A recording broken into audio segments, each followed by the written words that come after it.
You could find your seats. 1 minute until moderator. 1 minute until moderator.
The moderator.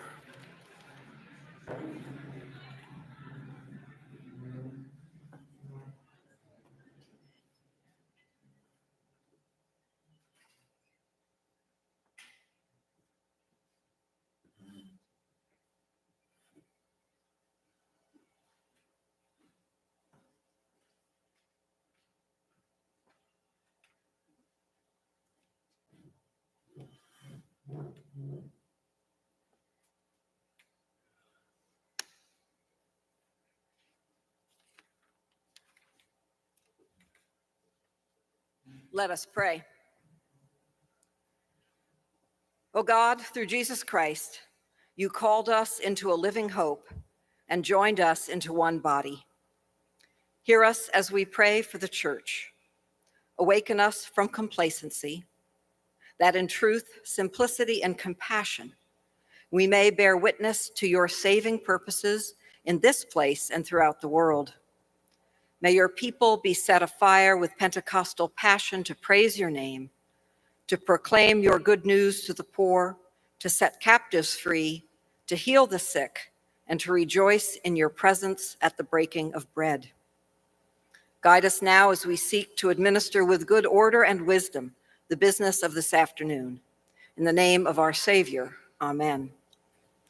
In the name of our Lord Jesus Christ, I declare this assembly duly constituted and competent to do any business which may come before it. Please be seated.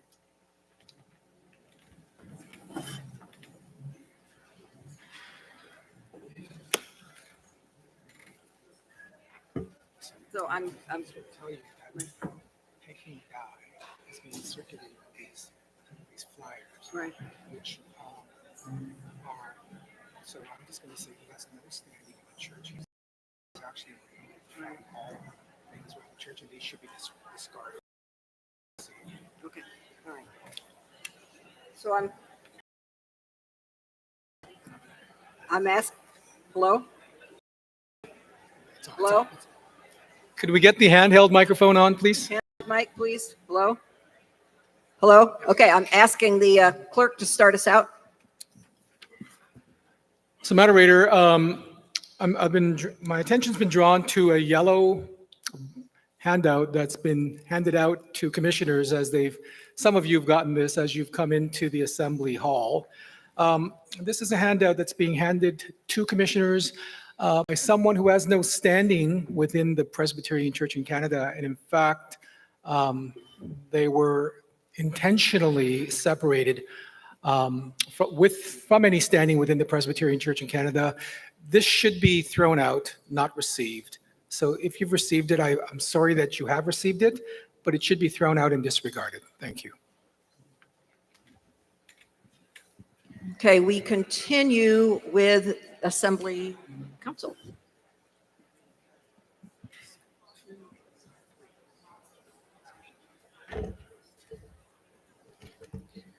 I'm back. If you were at a microphone before break, please return there and in the order that you were in, if there was actually a line. Thank you. If you want. You don't have to go back, but if you want, you can. Okay. So microphone 2.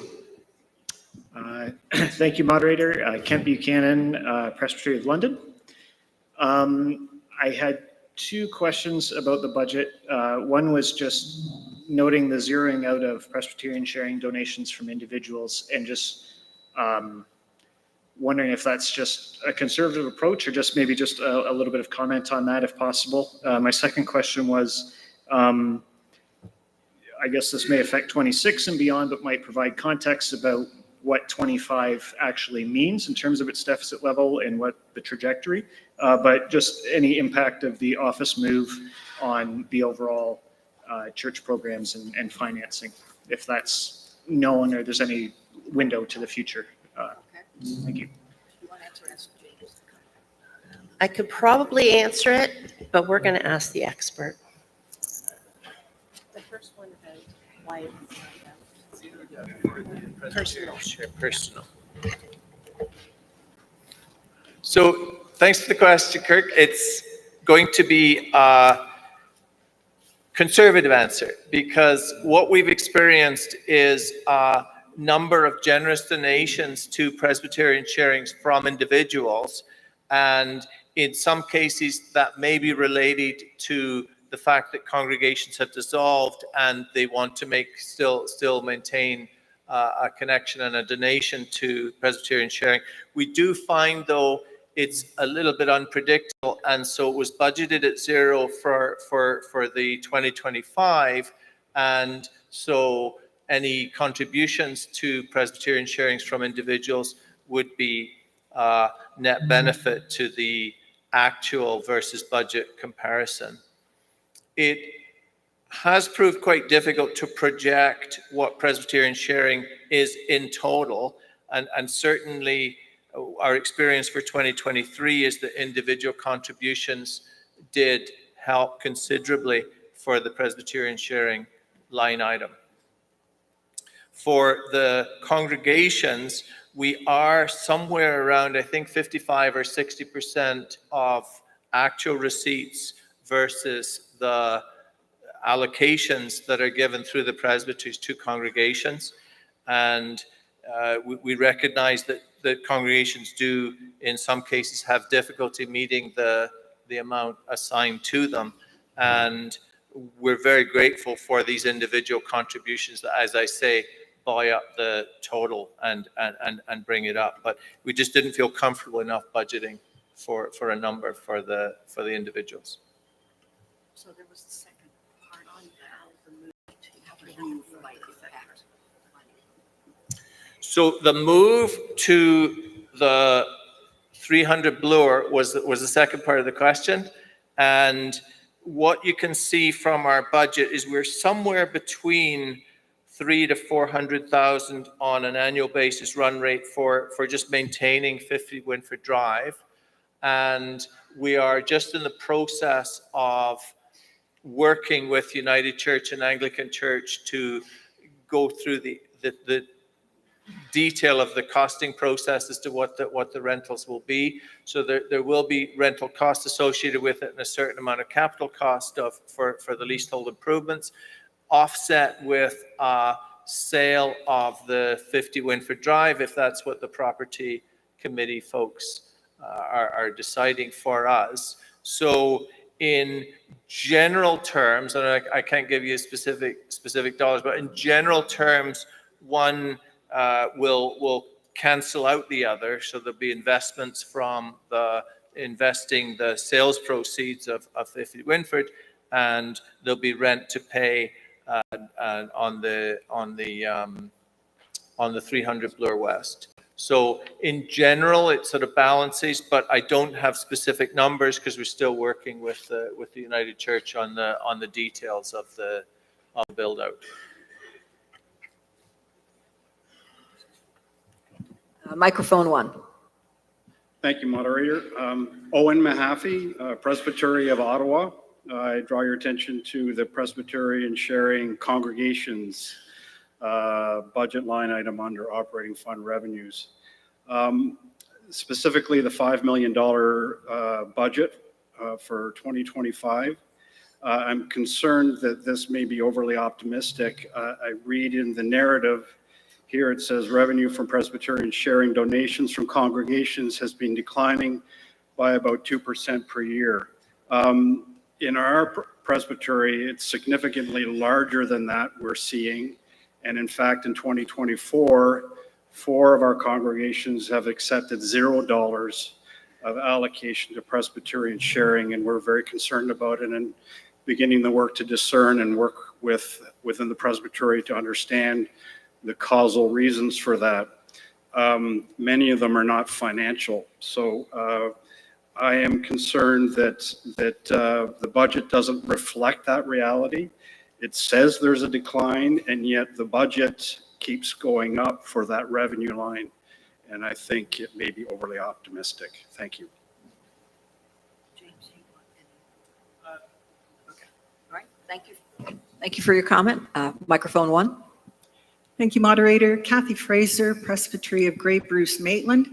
A couple of points, and I'm not a financial wizard, but in general terms, I wanted to respond to one comment that was raised prior regarding, is there a plan? Do we have any kind of a plan with regards to this budget?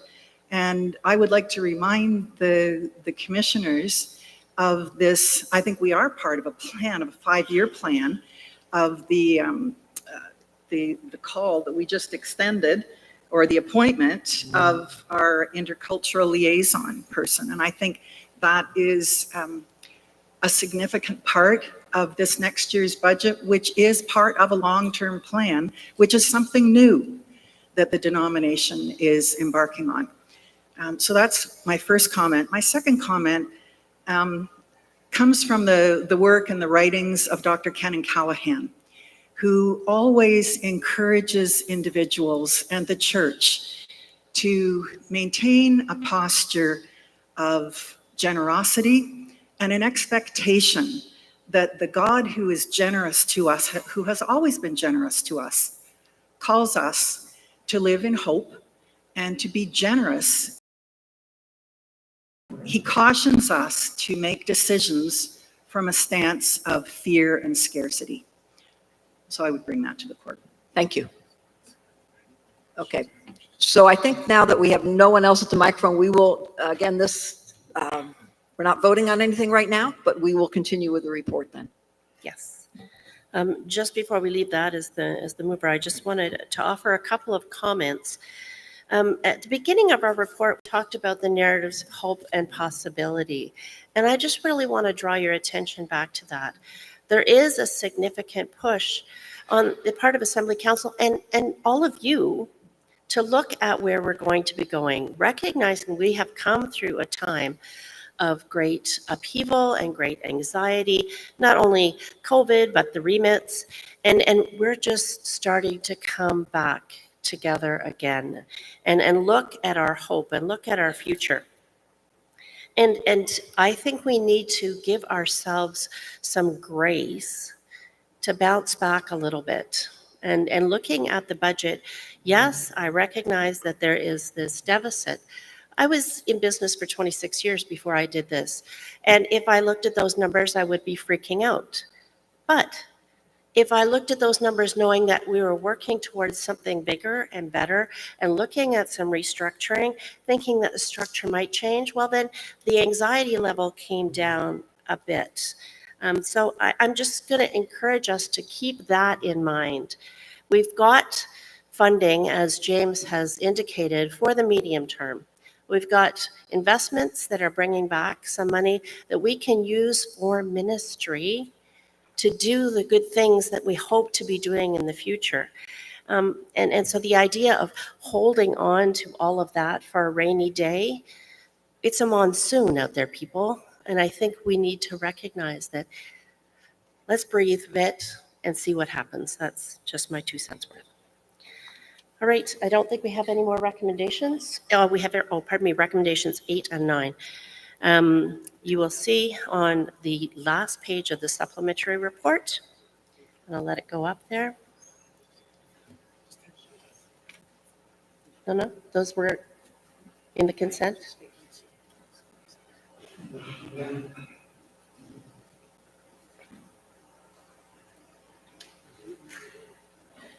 They're by consent. Thank you. See? Then I think report as a whole, and no, you're right. I was just going to say, I can't do that because we're going to come back to the budget. Okay, that's right. But I'm off the hot seat. So 8 and 9 are fine. Who's next? 16.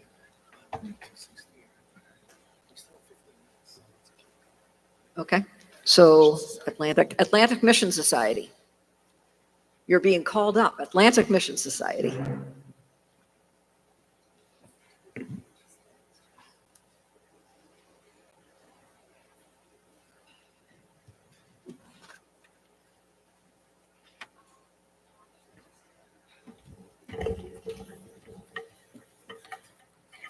Moderator, my name's Carol Stymus, and I'm the president of the Atlantic Mission Society. And it's an honor and a privilege to be here today to present the AMS report.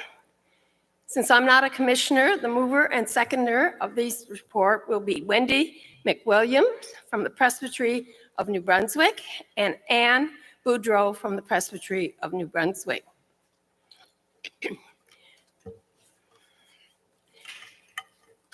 Okay, so the purpose of the Atlantic Mission Society then is to glorify God and support with prayer, study, and service mission endeavors throughout the Presbyterian Church in Canada. We are a group of people from the Atlantic Canada. Many of us serve on national committees. This is our little publication that we have. It's called the Presbyterian Message, and subscriptions go across Canada. If you're interested, you can see Marion Barclay or myself, and you can get a subscription for this magazine. There are 5 publications per year, and it's also available electronically. You can check out the AMS website. Currently, we have a total of 489 subscriptions. Joan Cho was a long-serving editor of our magazine, and she retired last year. But we are blessed to have Dr. Marion Barclay as the editor of the Message. Due to the pandemic, as many of you know, people didn't meet. Last year was the first time that we could meet in person, and that was in New Glasgow, Nova Scotia. We had a visitor that we weren't really expecting, but we managed to survive through it and had a spirit of gratefulness and fellowship when post-tropical Lee showed up in Nova Scotia. Well, there was power lines down and trees and power outages, but we managed to get through everything that we needed to do. Last year, because it was the first time for several years in person, we were blessed to have our now past president, Rob Griffith, give us an update on his trip to Taiwan that he went on. We also had my friend and president of the WMS, Kathy Reed, come down to Nova Scotia and talk about her trip to Malawi and to India, and just to get her feeling for Dr. Pauline Brown, as everybody knows, and her work in India. And we had Reverend Ian Ross McDonald, who happens to, I don't know where he is here, but there he is. Happens to be a member of the AMS, and he generously comes every year and tells us an update about the Life and Mission Agency, and sometimes puts up with me and a few other things along the way that I have managed to be a thorn in his side, maybe. Also, we had Don Shepard to give us an update on OMF. The focus of AMS is shifting from doing mission work itself to educating and empowering people of God in the congregation and through our youth and Sunday school. Many of us have had to look at different ways of doing what we used to do in a new way. Several AMS auxiliaries developed their own services in Lenten and other special events during the year. So the way we do mission is changing, but giving thanks to God and relying on the Holy Spirit to lead us, we continue to share God's love with the world. And moderator, I'm going to give you a copy of this, and we can send this to you. And you get one every 2 months. Great, thank you so Thank much. you, moderator, and thank you, Carol. commissioners. Thank you very much. Okay, we move on to the women's. Oh, this where we do need to do the report as a whole. They have a mover and seconder. All those in favor? Any opposed? That's carried. Okay, now, women's mission.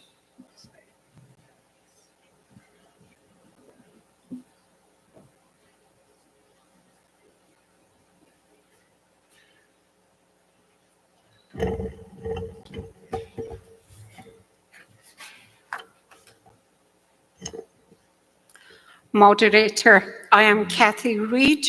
I'm the president of the Women's Missionary Society, and it's a privilege to be able to present this report. As I'm not a commissioner, the mover and seconder for this report are Janet Brewer, Presbytery of West Toronto, and Toyin Agawaje, Presbytery of West Toronto. 2023 was different from the previous 3 years as we emerged from COVID. Groups started to meet in person again and travel across country and other countries to meet mission partners became possible. And it was a privilege for me to be able to represent WMS in India at the 125th anniversary of the first missionaries in the Bio field, in Taiwan with the moderator in April, in Malawi after WMS made an emergency grant to Chipagala after Cyclone Freddy, and then with my friend Carol at the Atlantic Mission Society, when I was able to share some of my mission experiences. The monthly Come Together events continue to be well supported, and as you will have read, cover a wide variety of topics. We are delighted that a number of the AMS members have joined us on a monthly basis. In fact, we now have about 350 emails on the list. 2023 was also an exciting year as we prepared to celebrate the 110th anniversary of the WMS in 2024. The theme was Celebrate God's Goodness. The celebration was held last month at the Queen of Apostles Retreat Centre in Mississauga.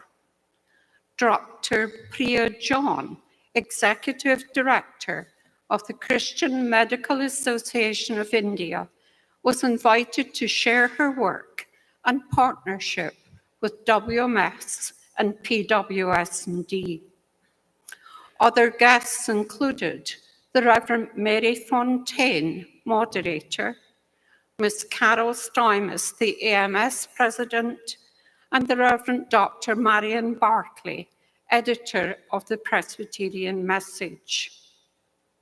Our first in-person council meeting since COVID-19 was held immediately after the anniversary event, and there was excitement and joy as we look forward to the next chapter.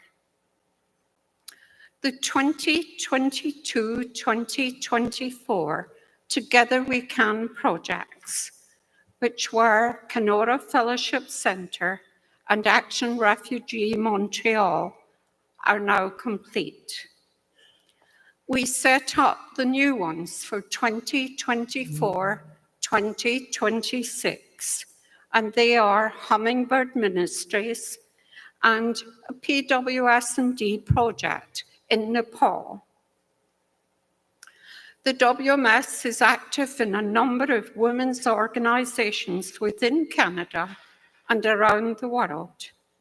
We not only pray for our partners, but we also walk in solidarity through prayer, study, fellowship, and the sharing of our resources. If I can get the page done. We continue to share resources with our members. 3 worship services are sent out each year by email, and we plan to extend those resources this year. An invitation is extended to women and men to join our local meetings and to get involved in presbyterial and synodical events. We, of course, rely heavily on our staff person, and it's wonderful that the Reverend Sarah Kim is here. She is our executive director, and she put a power of work into organising our 110th anniversary this year. And if you've had a chance to look at our table at the back, there's a free gift for all of you. It's the book, Certain Women Among Us. And that gives the history of WMS from 1864 to 2002. Please take a copy back to your church library or for yourself or both. In closing, I'd like to present you, moderator, with a 110th anniversary commemorative mug and miniature prayer shawl from our event. Moderator, the report as a whole. So much.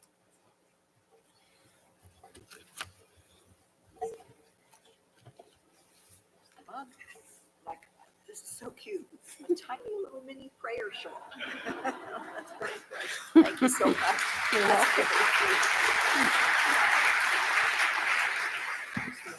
Yes, so we vote on the report as a whole. All those in favor? Any opposed? That's carried. Thank you so much. Thank you. Okay, we are at the stated hour. Let me get to that. Right.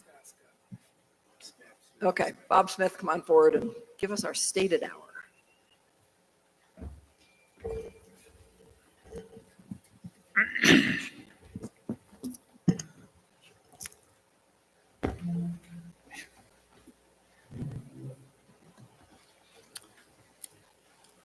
Moderator, I'm Bob Smith, the chair of the Cutting Edge of Mission Committee, which comes under the Life and Mission Agency. If you're looking for our report, it's within that of the Life and Mission Agency at page 20. It's very short, no recommendations. Don't turn to it now. You want to listen to us. The job of the Cutting Edge of Mission Committee each year is to find an individual or an organization which we believe to be doing cutting edge mission. That is work that is innovative and fresh, work that builds up the church and proclaims the gospel message in new and compelling ways.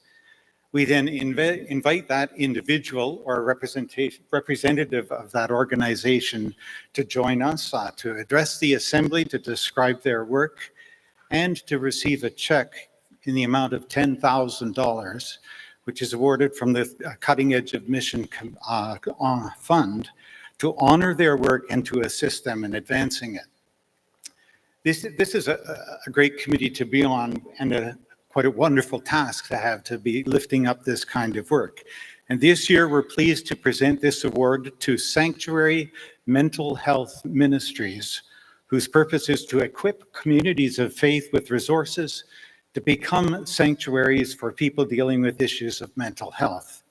Starting small in Vancouver, it has grown quickly and developed into an online presence which has a global scale to it. I'm not going to tell you any more about it, but I will turn the podium over to Daniel Whitehead, who on my left here, who is the CEO of Sanctuary Mental Health Ministries, who's present with us now. And I'd also, while I'm introducing people, right down here is Bing Ho, a member of the Sanctuary's board, who's accompanying Daniel on his trip here. So moderator, I now present to you Daniel Whitehead of Sanctuary Mental Health Ministries to receive our award, but first of all, to address the court. Well, thank you so much. Well, it's a real honor to be with you today. Let me just say, if I didn't know I was at the General Assembly for the Presbyterian Church in Canada, I would think I was at a NASA space launch. The precision that you guys are doing this with is remarkable, so well done. What a team. Honorable Commissioners to the 2024 General Assembly of the Presbyterian Church in Canada, distinguished members of the Cutting Edge of Mission Award Committee, and everyone else. My name is Daniel Whitehead, and I am the CEO of Sanctuary Mental Health Ministries, and it is an incredible honor for me to be here with you today.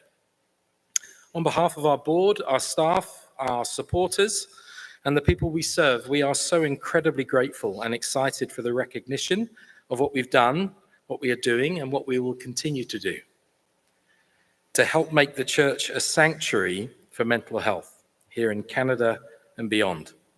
It is a pure joy for us to accept this award, and we count it an incredible honor to join an illustrious list of people and organizations that we admire and look up to.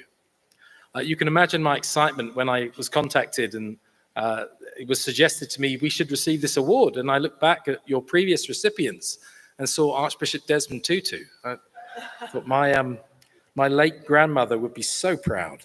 So, Sanctuary is an organization that believes wherever Christ is proclaimed as Lord should be the safest place for people on their mental health journeys.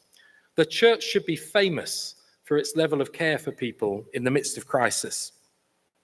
At Sanctuary, we believe that all people should feel safe in the church with their mental health, and that all lived experiences of mental health challenges belong in the body of Christ.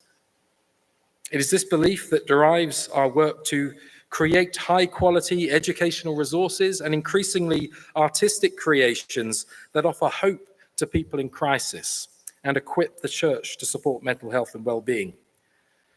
Now, I have had the privilege of leading the organization for 8 years, and I've seen remarkable growth and change in that time.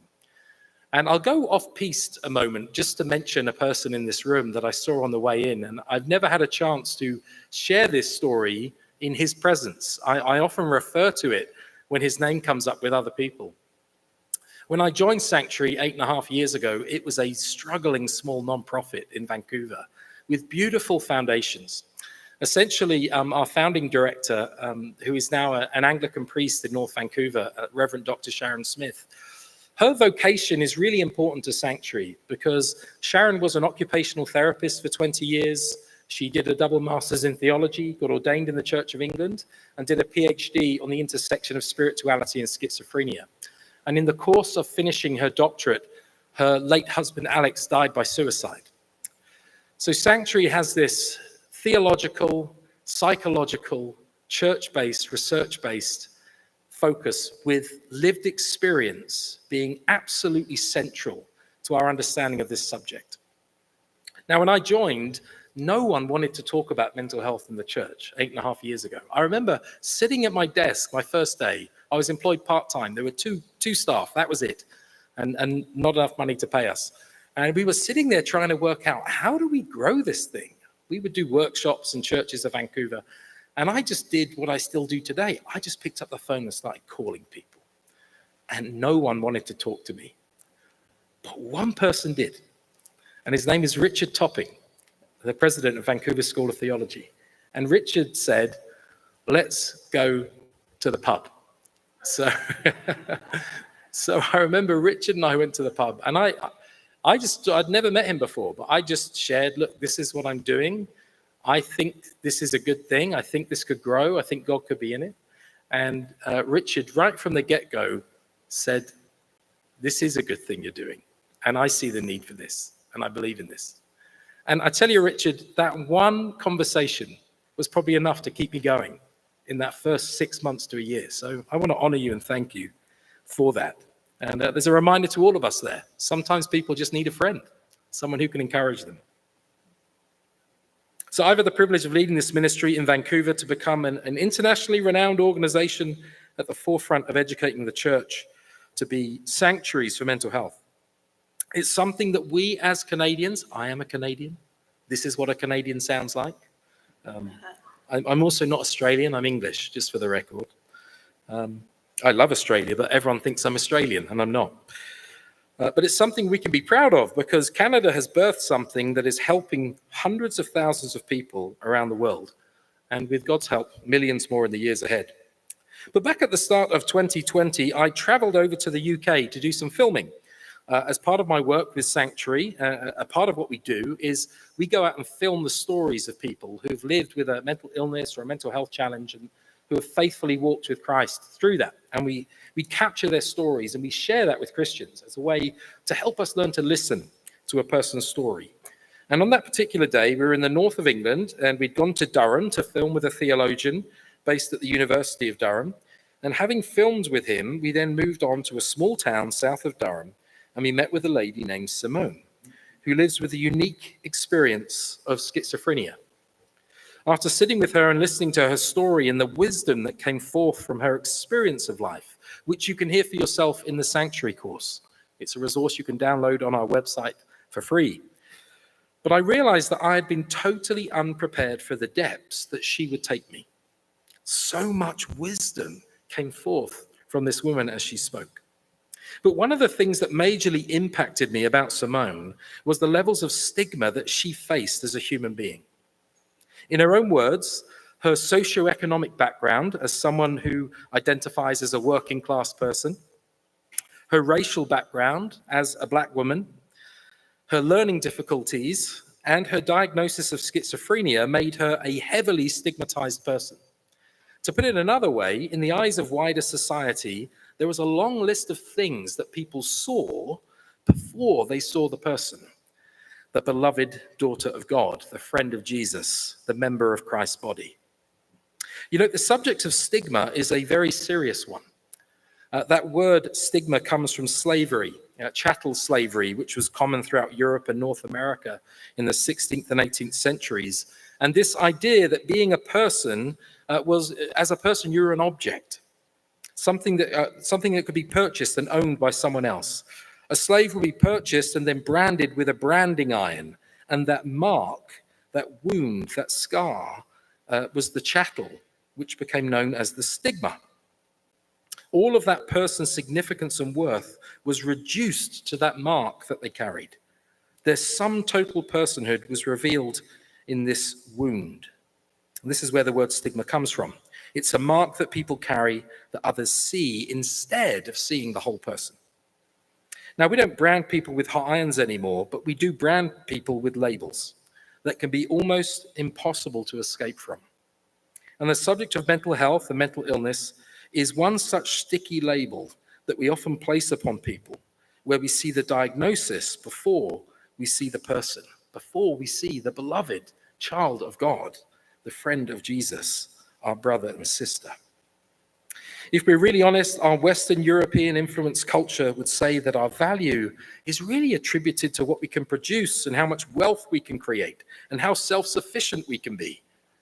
But the Bible presents a very different picture of the value of a person, which is that we are not primarily made to produce, but rather we are primarily made to relate. We are not made for independence and self-sufficiency, but rather we are made for interdependence.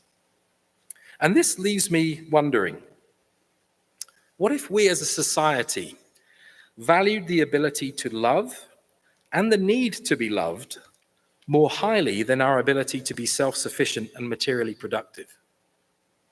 What kind of society would we have? Who would the people be that we would lift up and seek to be like if we did that? You know, one such stigmatized person, there are many in the Bible, but one that I often think of is the woman with the issue of bleeding in Mark chapter 5.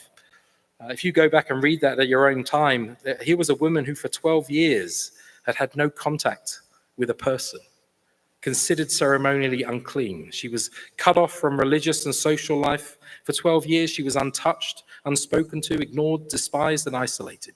And this rejection would have caused immense mental and emotional suffering beyond her physical ailments, as if that wasn't enough. One can only imagine the toll it took on her mental health to be so totally alone and estranged for so long. As an outcast with no money or support, she languished in poverty and was forgotten by society, every day reminded of her status as a despised outcast. When she touched Jesus, she feared his reproach. She expected him to declare her unclean. But that doesn't happen. And Jesus asked her to speak up and identify herself. And after 12 years of strict isolation, the prospect of speaking up in public would have been terrifying, I'm sure. But Jesus insisted that she identified herself. It's as if he's saying, for the first time in 12 years, you will speak, daughter, and others will listen. He gave her the space to use her voice. She was physically cured, and a miracle had taken place. However, this miraculous curing brought about more than just physical restoration. By curing her biologically, Jesus removed all barriers preventing her from re-engaging with community life and the religious system. He may have cured her physically, but make no mistake, he healed her by reconnecting her relationally to God, to others, and herself. When we are open and accepted and loved in community, it becomes a lot easier to love God and ourselves. When we are stigmatized and rejected by society, it becomes a lot harder to receive God's love and to love ourselves as our neighbors. Now, while the biological cure was immediate, the deeper healing was a process that was just beginning. Jesus began her recovery by eliminating all the factors that excluded her from love. I would suggest that the deeper healing that Jesus offered people was not primarily about biomedical curing, but rather it was relational. Jesus restored people to community by removing the stigmatizing barriers and providing a space, which we now call the church, for people to heal and be seen and loved in community. And this destigmatizing story leaves us with that question. Leaves us with a question that says, what if spiritual friendship is one of the primary means through which God is making all things new? In John 15:15, Jesus says, I no longer call you servants, now I call you friends. This is a phenomenal passage. It changes everything. God calling a broken humanity his friends is life-changing. And to call someone a friend in the midst of crisis can be life-changing for them too.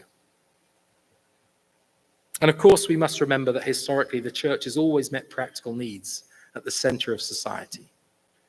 There's a reason there's a church at the center of every town, city, and village. There's certainly a Presbyterian church at the center of them. And that's because it was always the heartbeat of community. It was the place where healthcare, welfare, justice, education, practical needs were being met. And we were at Knox Church yesterday, and it was just a hive of activity. And I said, it's so wonderful to see a building that's celebrating the arts, music in the afternoon, workshops, people in and out. It's a beautiful picture of what the body of Christ is meant to be, a lighthouse in society. And of course, this story in Mark 5 would do well to remind us is that every story has a context and a trajectory. Life is filled with moments and seasons of languishing and seasons of flourishing. And we as God's people are part of a story which makes this theme central. And of course, Jesus, God incarnate, had mental health. We see in Scripture times when he languished. Think of the Garden of Gethsemane. Or think of him hanging on a cross, crying out to his Father. The Bible makes space for every human experience with inclusive compassion, including the most difficult experiences we face. And so we too must convey this sense of inclusive compassion to all people at all stages of their lived experience, and especially to those that are crying out and not getting a response, just like Jesus. Now, let me just conclude this with one more story. Now, on that trip to Durham those few years back, after we'd filmed with Simone, we drove up to Sunderland because we had made contact with a man through a very tenuous link.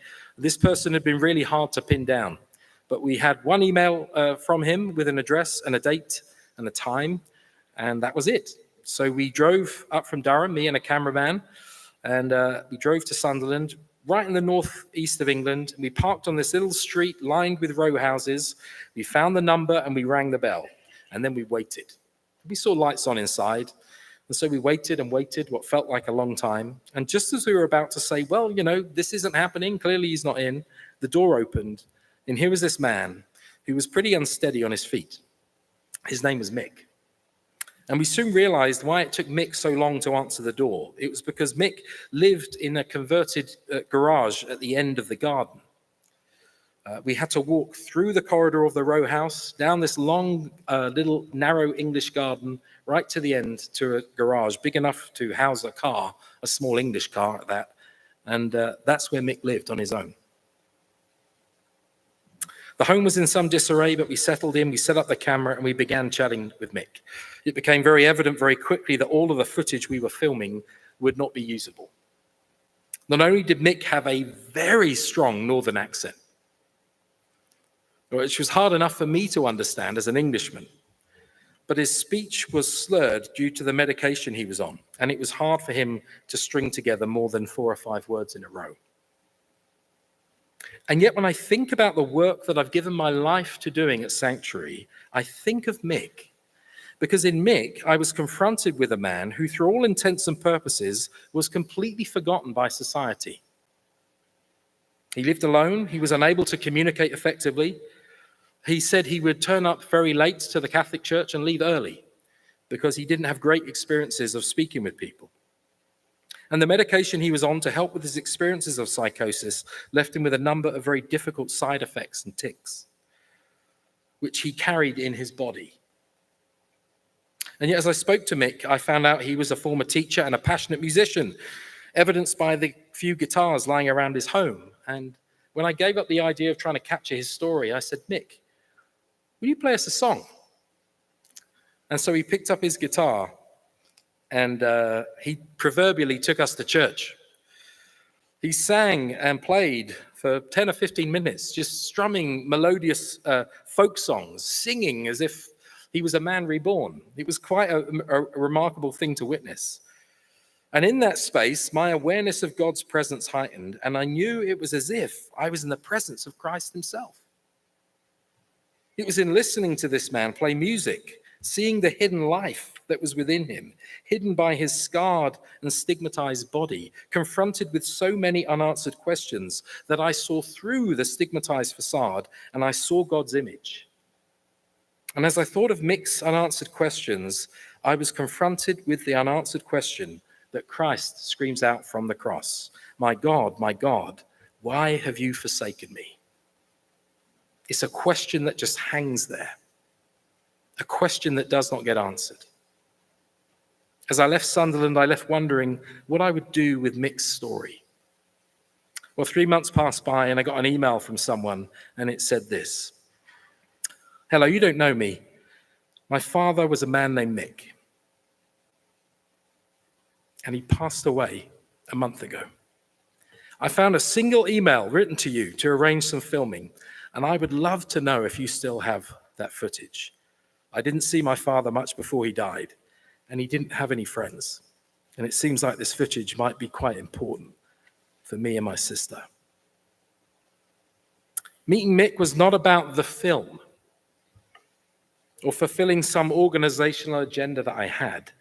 It was about seeing Mick, hearing his story, and encountering Christ in the midst of his story, and sitting with him in the unanswered questions. I think if we, the church, can learn to do this for each other, then we may just begin to create a church that makes a little more space for people in the midst of their mental health languishing to find their place in the body of Christ. We live in a world that so desperately needs a place. Everyone is looking for a home. And if renewal or revival is to come to the church, as I hear people talk about, I think it will come about through a church that stops and sits and listens to those that are suffering. I think if we can learn to do that, then we will experience and hear the voice of Christ afresh in the voices of those like Mick, who are desperately seeking shalom in the midst of the storms of life. In preparing for this talk, I found the last email that Mick sent to me, sent just after he'd filmed with him, shortly before he died.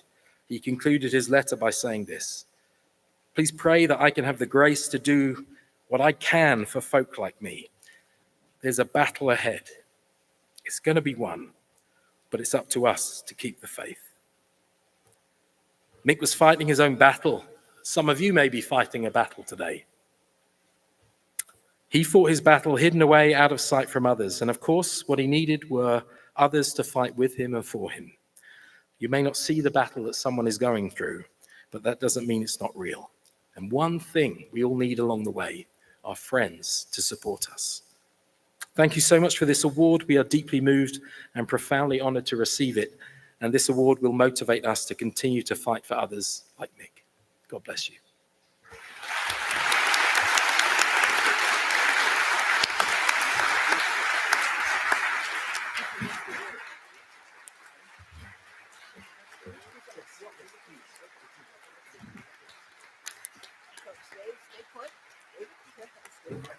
So, on behalf of the church, here it is. This is the award. Thank you so much. And thank you for these words. They make your ministry real to some folks. I'm from Vancouver, so I've known Sanctuary for a while, used your website, but your words make your ministry real to people who now care with you about your ministry. So thank you so much. Thank you. Bless you. Thank you. Thank you. And then there's also a gift from the church as well. Wow. Thank you so very much. Thank you. Thank you, everyone. Thank you.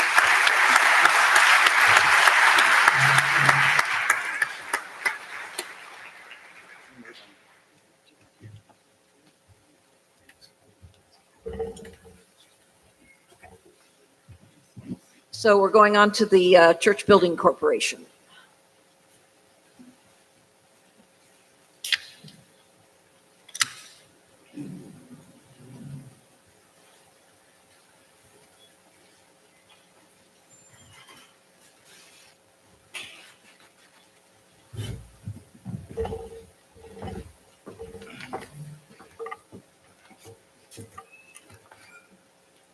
Moderator, I'm David Phillips, the chair of the Presbyterian Church Building Corporation.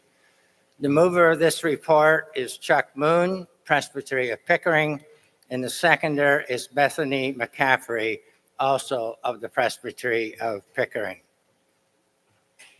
Some of you of my era remember the TV show The Millionaire with the mysterious philanthropist John Beresford Tipton, who gave away $1 million. The difference for today is we are not mysterious or relating back several decades, but here to help you today. And we do have a history in the Presbyterian Church, in the Presbyterian Church Building Corporation of millions of dollars. I will speak more about money later. Like any board or committee, the members and staff are very important.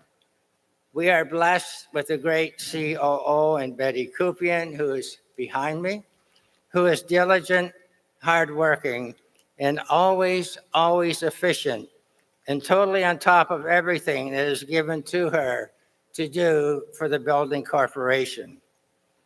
As well, our committee works very hard to serve the church in many ways. The names of all our committee are listed in your report. However, we have some retirees this year that are going to be missed. Mr. Siegfried Quickert served as director since 2006. He has served as vice chair, chair, and a member of our committees. He is a great person to work with and always has a great smile and a pleasant demeanor. His contribution, presence, and influence will be missed. Mr. Alex Grant served since 1991 as a director.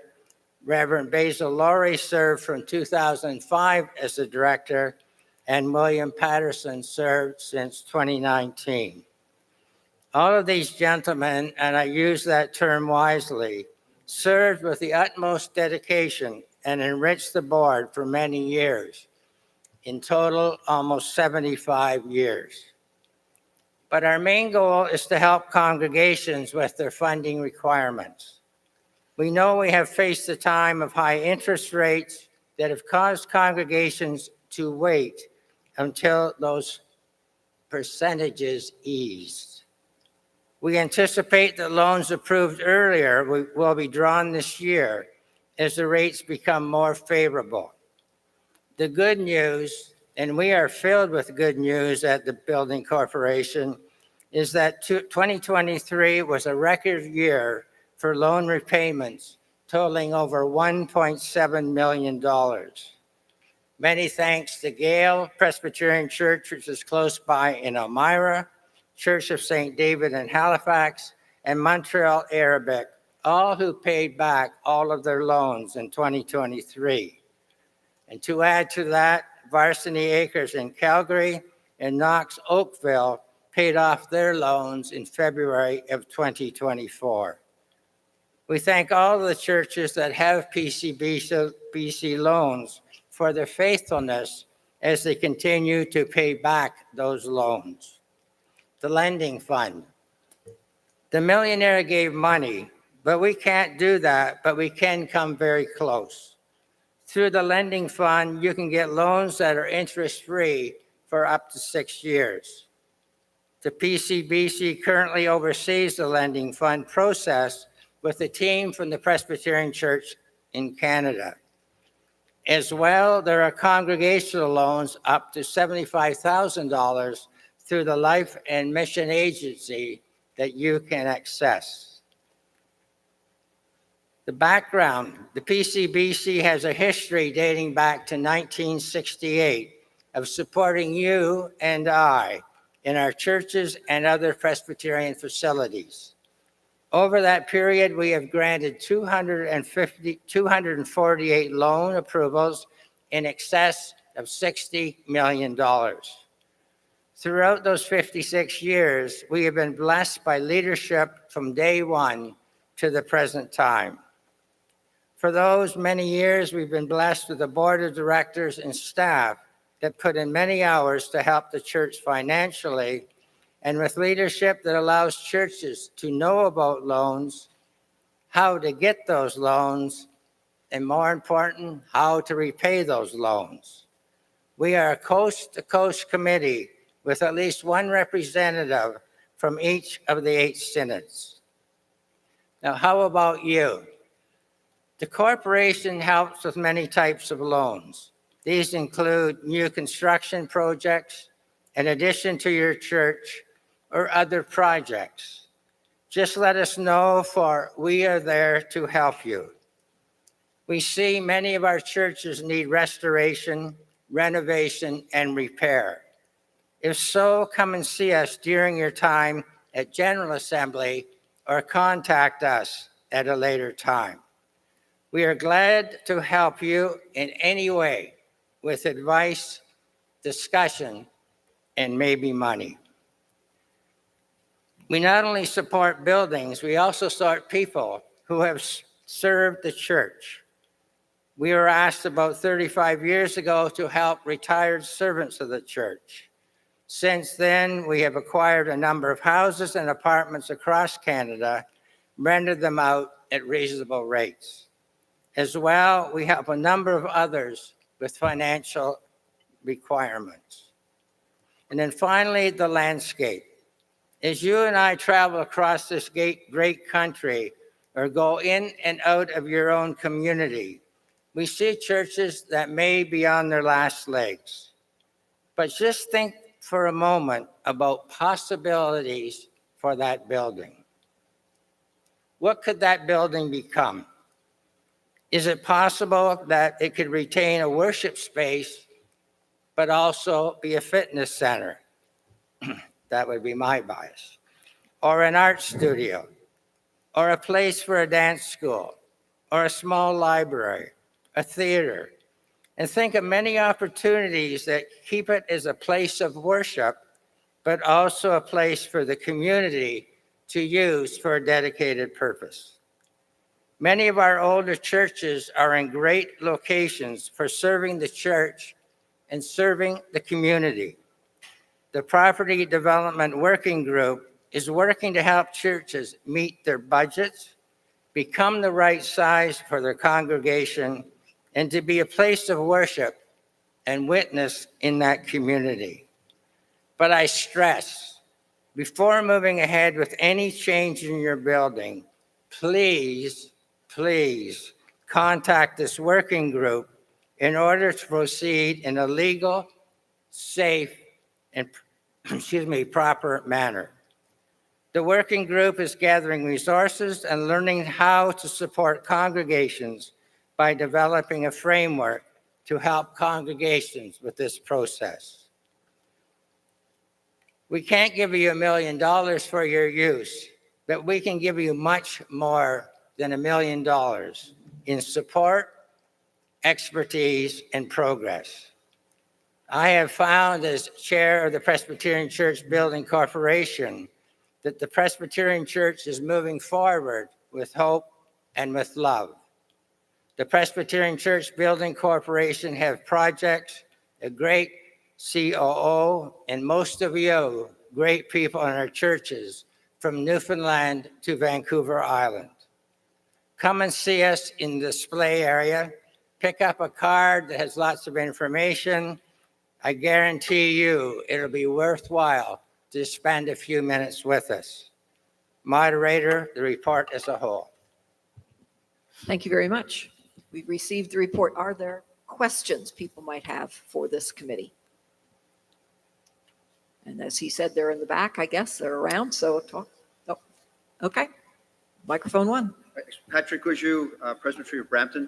And actually, just a question that extends, because one of the things I was really happy to hear about was the talking about redevelopment and how do we redevelop some of our properties.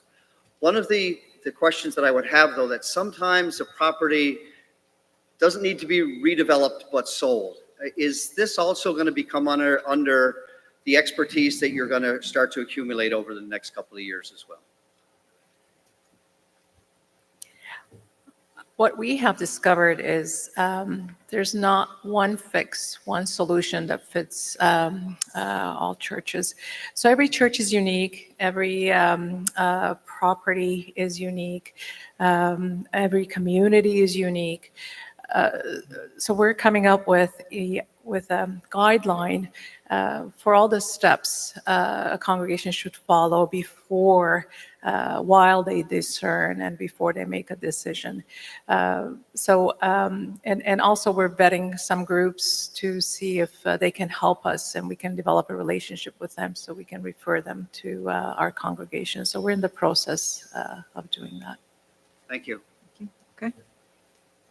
Seeing nothing else, so ready for the vote. The report as a whole, all those in favor? Any opposed? That's carried. Thank you. We are on to bills and overtures. Amanda.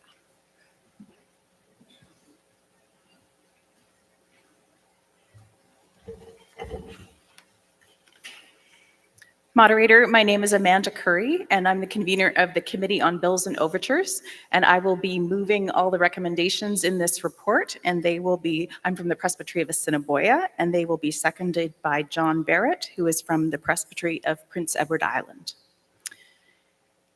The purpose of this committee is to receive documents transmitted to the Assembly, such as petitions, unreferred overtures, references and appeals, and to prepare recommendations regarding how the Assembly might process them. The committee met by video conference on Wednesday, April 24th, 2024, to receive and consider 5 unreferred overtures. 4 of them call for the formation of a Hungarian diaspora presbytery. The 5th requests a review of the denomination's sick leave policy. It is not the role of this committee to evaluate the merits of the overtures or to provide a response to them. Our role is to ensure that they are in proper form and expressed in proper language, that they are properly transmitted, and that they are legitimately the business of the Assembly. And if that is the case, the committee's task is to recommend to which special or standing committee, council, or board they should be referred. And so we have 2 recommendations for the consideration of the Assembly in this regard. BOV 001 is again moved by me and seconded by John Barrett. that overture numbers 11, 12, 13, and 14, 2024, regarding forming a Hungarian diaspora presbytery be referred to the Assembly Council in consultation with the clerks of Assembly.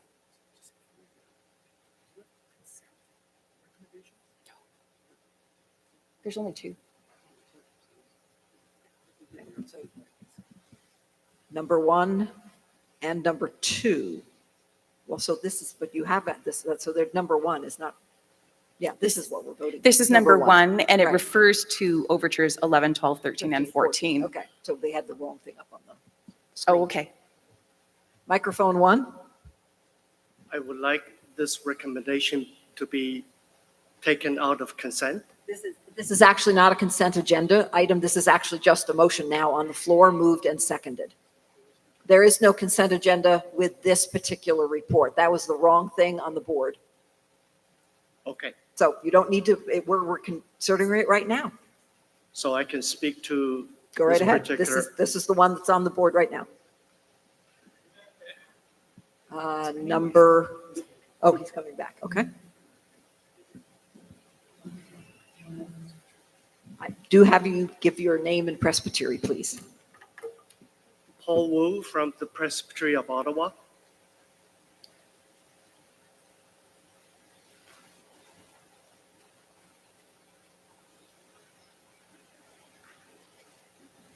Apology, I'm putting on my notes.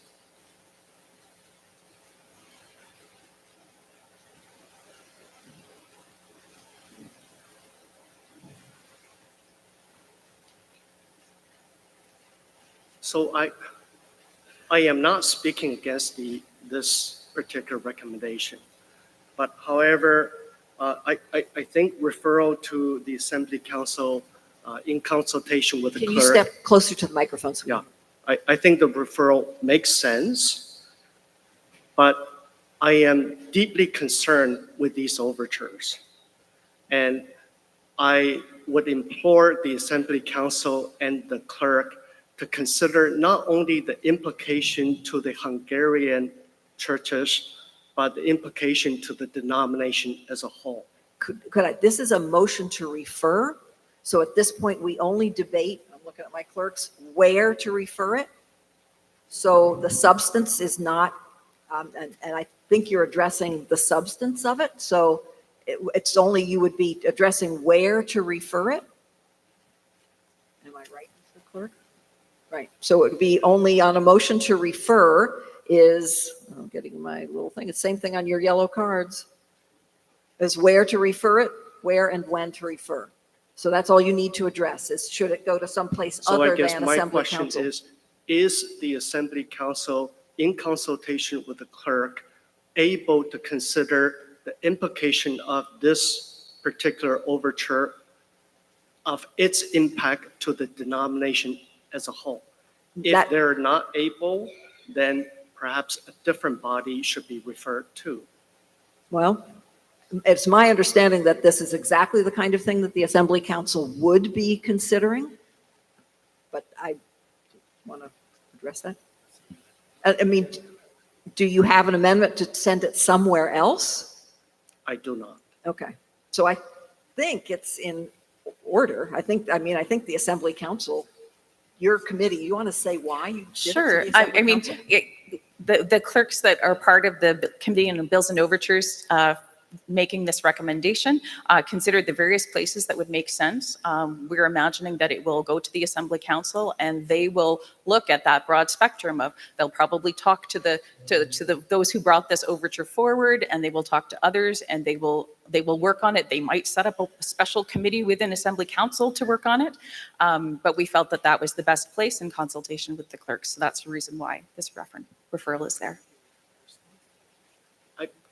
Additional question that I have a lot of thoughts on this. Right. And can I transmit these to the Assembly Council to be considered?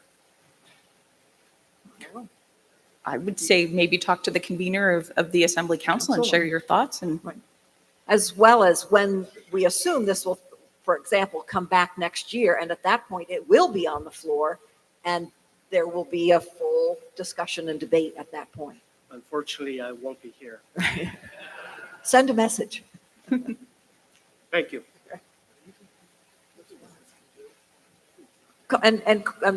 Just inform, correspondence, of course, can go to Assembly Council. So if you would like to do that, please do. I think microphone 3. Thank you, moderator. My name is Esther Nemeth, and I'm from Westminster Presbytery. There was an amendment submitted to the recommendation of BOV 001 to the General Assembly to grant the power to issue. Let us just hold a second. Let's get us up on the board. And do you have a seconder? Yes. It was Miklos Szigeti from. Okay. All right. the So it is Westminster moved and Presbytery. seconded and is now on the board. Let's give them a chance to read it because it's got a lot of words.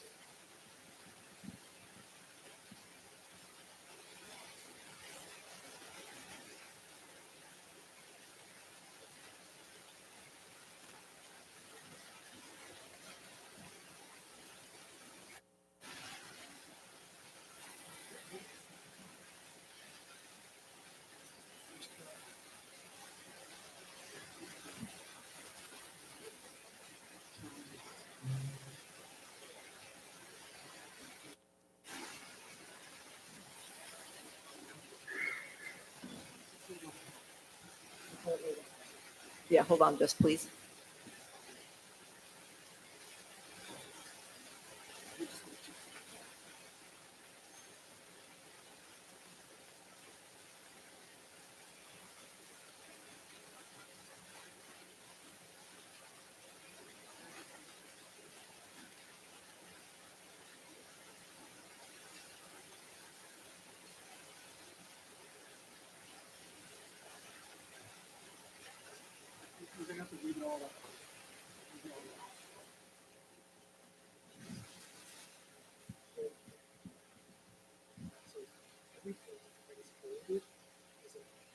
Okay.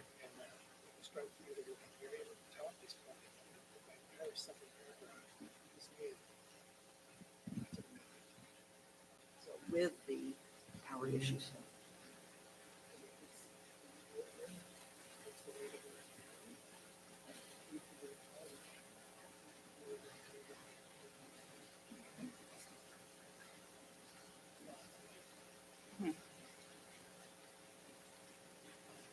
Okay, so was it just the second paragraph?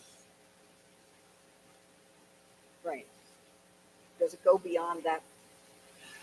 Go to the bottom? That's the bottom. Okay, can you go back to the other screen where it was all on the screen, please?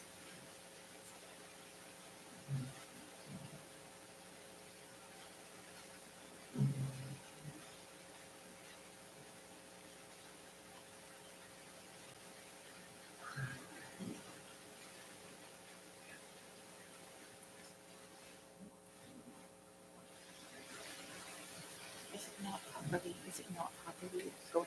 This isn't this committee. No. Okay, so here we are. So this is the motion to amend as it was submitted by yourself and Miklos. Yes.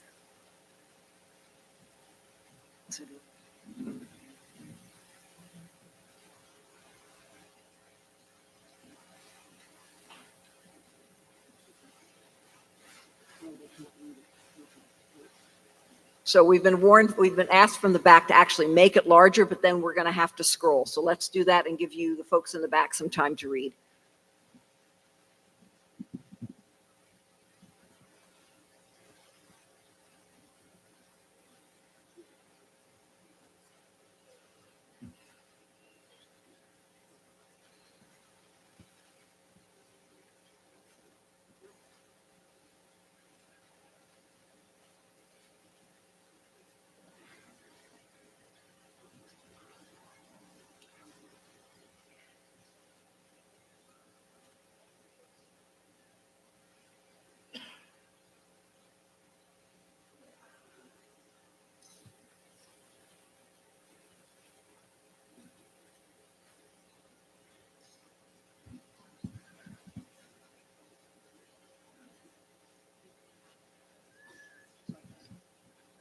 Has everyone had a chance to read?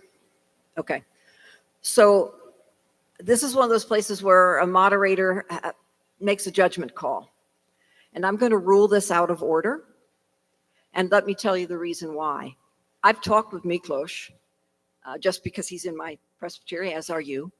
And I know how important this is to you.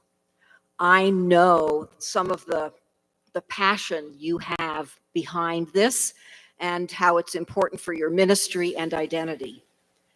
And that's actually one of the reasons why I'm going to rule this out of order. That's so important that it needs the whole church to be thinking about it.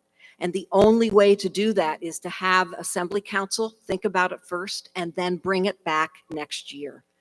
To do it on a rush is to strain first the patience of your audience here, to do it in a well-considered way where you have the year and you have, you're invited. You certainly can correspond with Assembly Council. As we just said to the person there, you certainly can talk with them.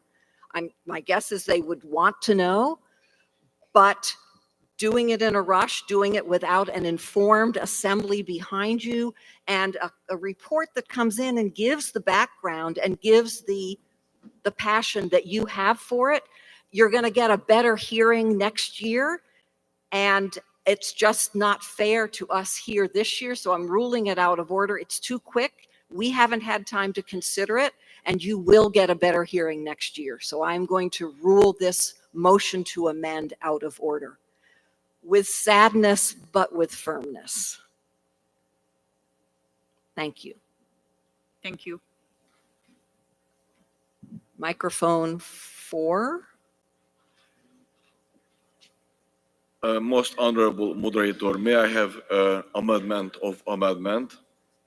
The amendment has been ruled out of order, so it's off the table now. Okay. In this case, may I have another amendment? Just the part of the original amendment. Well, if it's part of what we just ruled out of order, then no.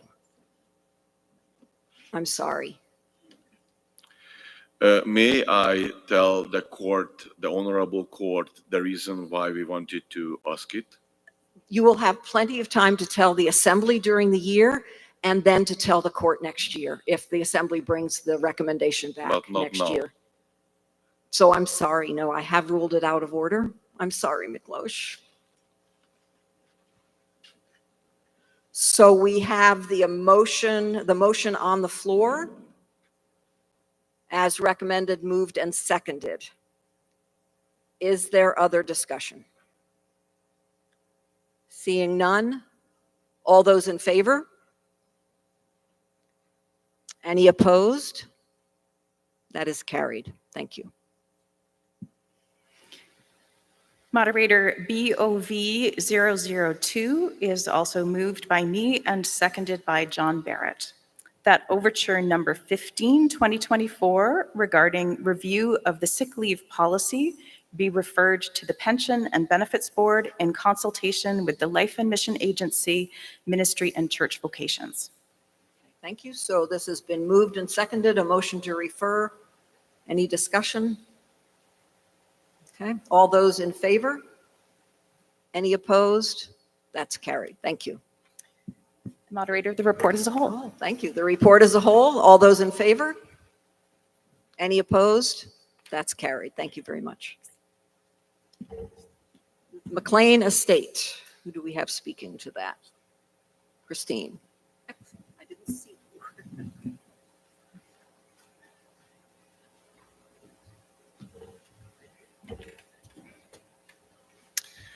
Moderator, I'm Ernie Naylor from the Presbyterian here in Perth, and I'm the convener of the Mclean Estate Committee, and the mover and seconder of this report are myself, Ernie Naylor, Presbytery of here in Perth, and Ian Buchanan, a Presbytery of London. And you will see we have up here with us Christine O'Brien, who's the Executive Director of Creve Hills. And so our report has basically two features. We're going to have a few comments, and then we're going to have a video to show you the estate itself. As Ephesians 5:20 says, always give thanks to the Lord the Father for everything. So we start off with thanks for everything that God has done for us.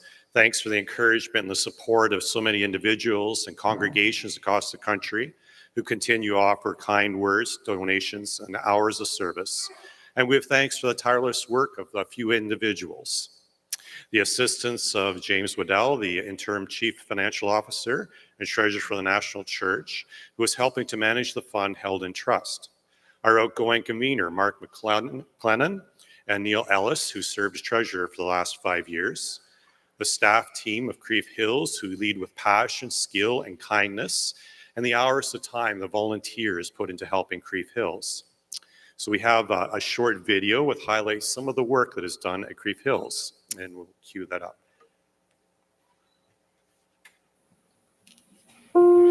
Welcome to Crieff Hills Retreat Centre in Puslinch, Ontario.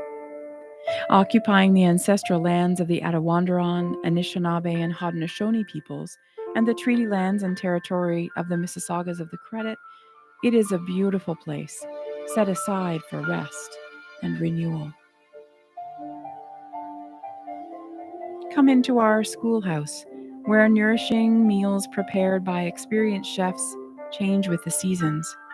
Special diets are easily accommodated in our custom menus.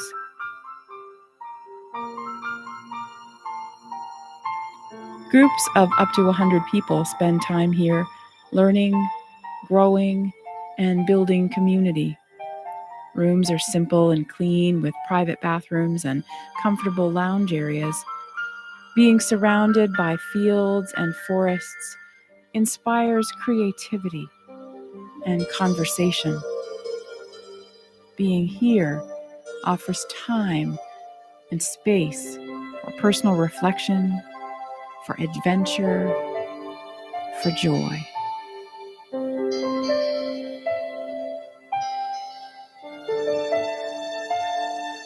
Away from the busyness of life, guests catch their breath here, pausing to listen to the birds or simply soak in nature.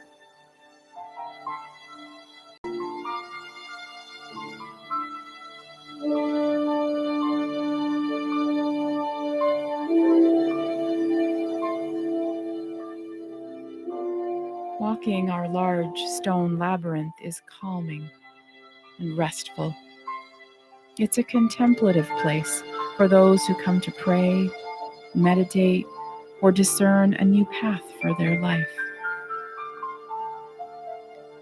The story of Crieff Hills began when John Bain Mclean, a Canadian publisher famous for Maclean's magazine, donated 250 acres of his farm to the Presbyterian Church in Canada. In 1975, the founding director, Reverend Bob Spencer, began to transform the private property into an expansive retreat center. Even historic buildings have become beautiful spaces for families and small groups to gather for celebrations and laughter. Groups and individuals from all walks of life are welcome here.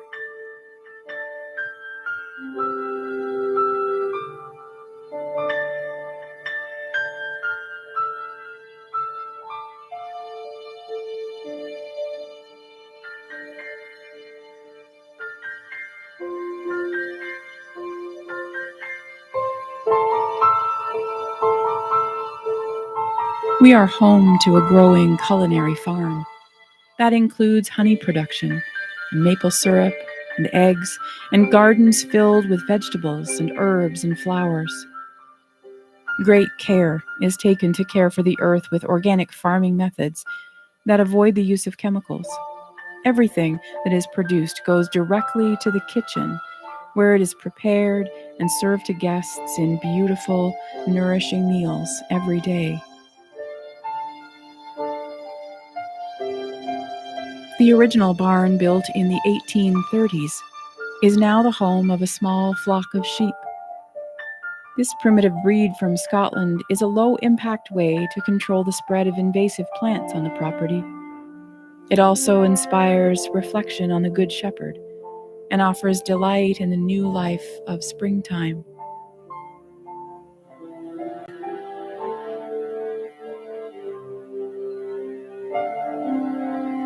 Beyond the hay fields, Visitors find extensive trails through pine and hardwood forest. Special guided foraging walks yield edible plants and berries. Songbirds are good company. Changing seasons share their wisdom. Sometimes divine presence is close enough to touch. Crieff Hills is a mission of the Presbyterian Church in Canada, and it seeks to offer moments of rest and renewal, healing and transformation.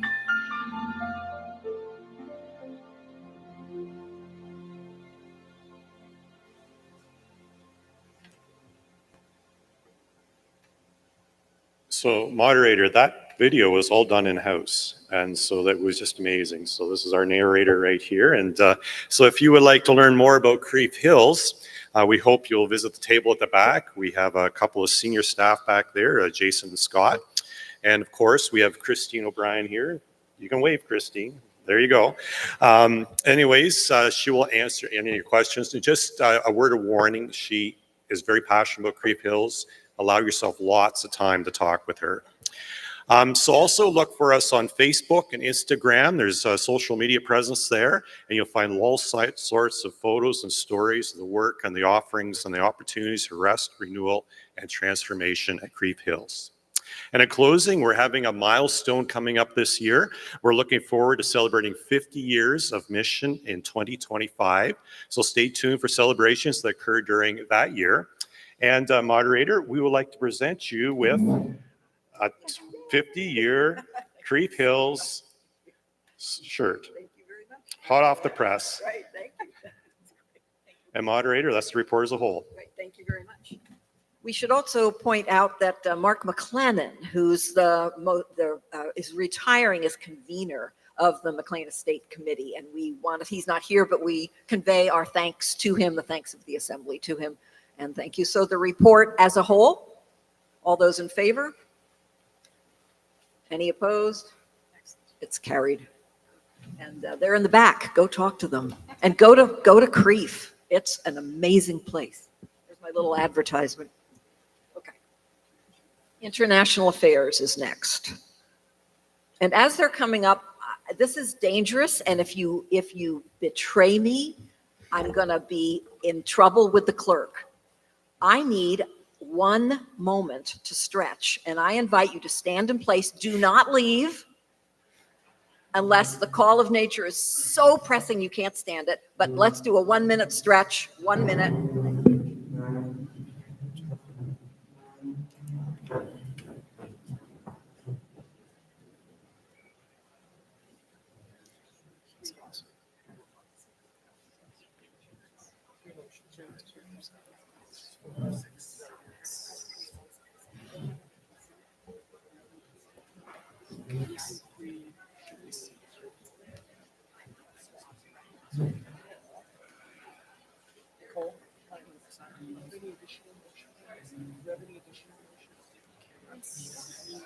Additional motions or amendments or anything? Second amendments? Any additions?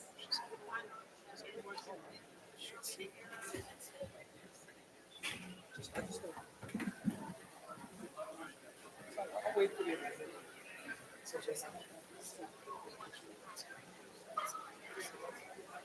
that's like 4, 5, 6.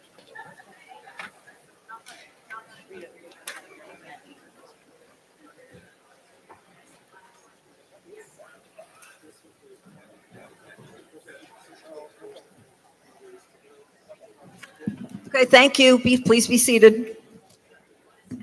I don't see much betrayal around. This is good. I don't see much betrayal around. This looks good. Don't mess it up. Just email it to me, Terry Lee. Okay, we are listening to the report of International Affairs. Moderator, my name is the Reverend Sharmila Ireland, and I'm the convener of the International Affairs Committee. As I am not a commissioner this year, the motions of this report will be moved and seconded by the Reverend Monica Bresky Farkas, apologies if I pronounced that wrong, Presbytery of Hamilton, and the Reverend Amanda Curry, Presbytery of Assiniboine. And moderator, could you possibly ask if our mover and seconder could identify themselves? Would the mover and seconder identify themselves, please? So Amanda was here. I know she's in the Got Amanda. there. Okay. And you're Do we have Monica? Monica, because if no, Ah, there she is all waving right, in the back. perfect. Okay, great. We didn't want to accidentally be out of order. The International Affairs Committee serves the Church by bringing forward reports and recommendations of international importance and suggests concrete steps the Church might take to respond to injustices around the world. Our report opens with information for commissioners that follows up on previous work taken by or assigned to the committee regarding human trafficking and support for Canadian organizations that assist people who identify as LGBTQI+, fleeing persecution in their own country. So the first recommendation in our report relates to the situation in Taiwan, where the Church has a history of partnership dating back to 1871. As many of you are likely aware, Taiwan has a complicated geopolitical history. The People's Republic of China has always claimed Taiwan as part of its territory. However, Taiwan has its own state structure and aspires to recognition as an independent state. And this situation leaves the people of Taiwan perpetually vulnerable.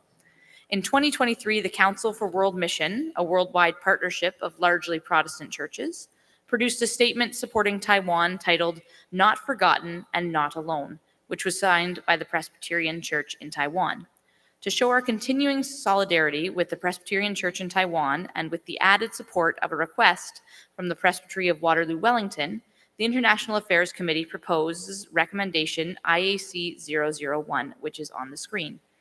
Also, the wording that the document "Not Forgotten, Not Alone" is at our table at the back for anyone who wishes to read it in full on paper. Moderator? Okay, this has been moved and seconded and is on the screen. Is there any discussion, any comments? Okay, seeing none, we will take the vote. All those in favor? Any opposed? That is carried. There are no recommendations from the climate change section of the report. It is an update. I encourage all to read it. The report emphasizes the ongoing and worsening climate catastrophe which affects us all, but especially impacts those who are the most vulnerable. In particularly, it points to our unfortunate tendency to always make plans to act, but to rarely follow through when the time actually approaches. The International Affairs Committee does encourage all members of the Presbyterian Church to support the Give It Up for the Earth campaign by making a pledge to reduce your personal and household greenhouse gas emissions, committing to embracing eco-spirituality through climate action, and by building relationships with Indigenous communities on whose traditional territories we live, work, and pray, and by sending a letter to the Minister of the Environment and Climate Change. It also, our report also invites all Presbyterians to prayerfully consider ways in which they can address climate change and to take action, however big or small. Our report continues on with food security, and the International Affairs Committee has been studying this issue for some time. The United Nations states that food security exists when all people, at all times, have physical and economic access to sufficient, safe, and nutritious food to meet their dietary needs and food preferences for an active and healthy life.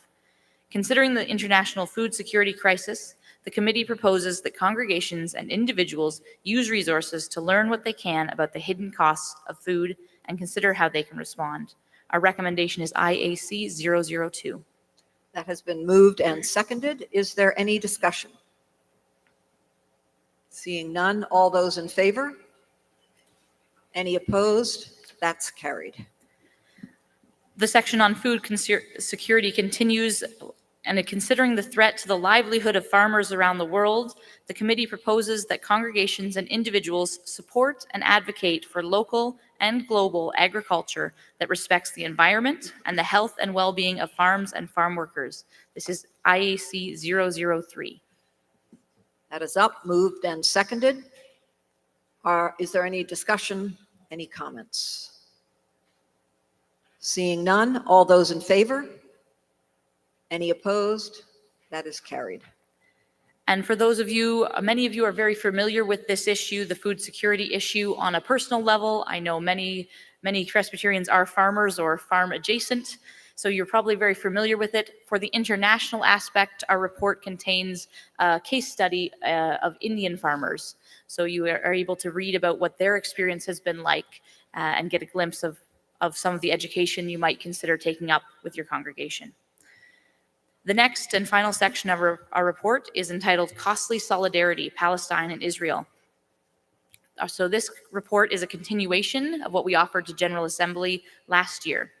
One change to note in our report, the representative from Independent Jewish Voices will address General Assembly in 2025 and not this year.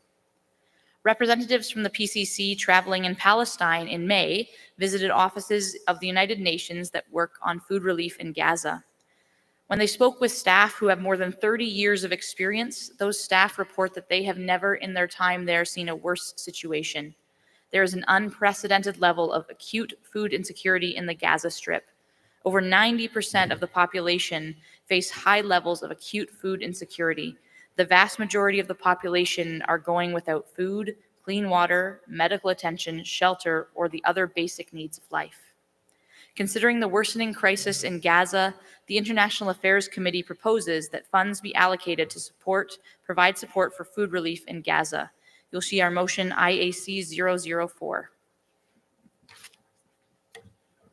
This has been moved and seconded. Is there any discussion? Seeing none, this is a vote. Oh, go ahead. Okay. Okay. All right.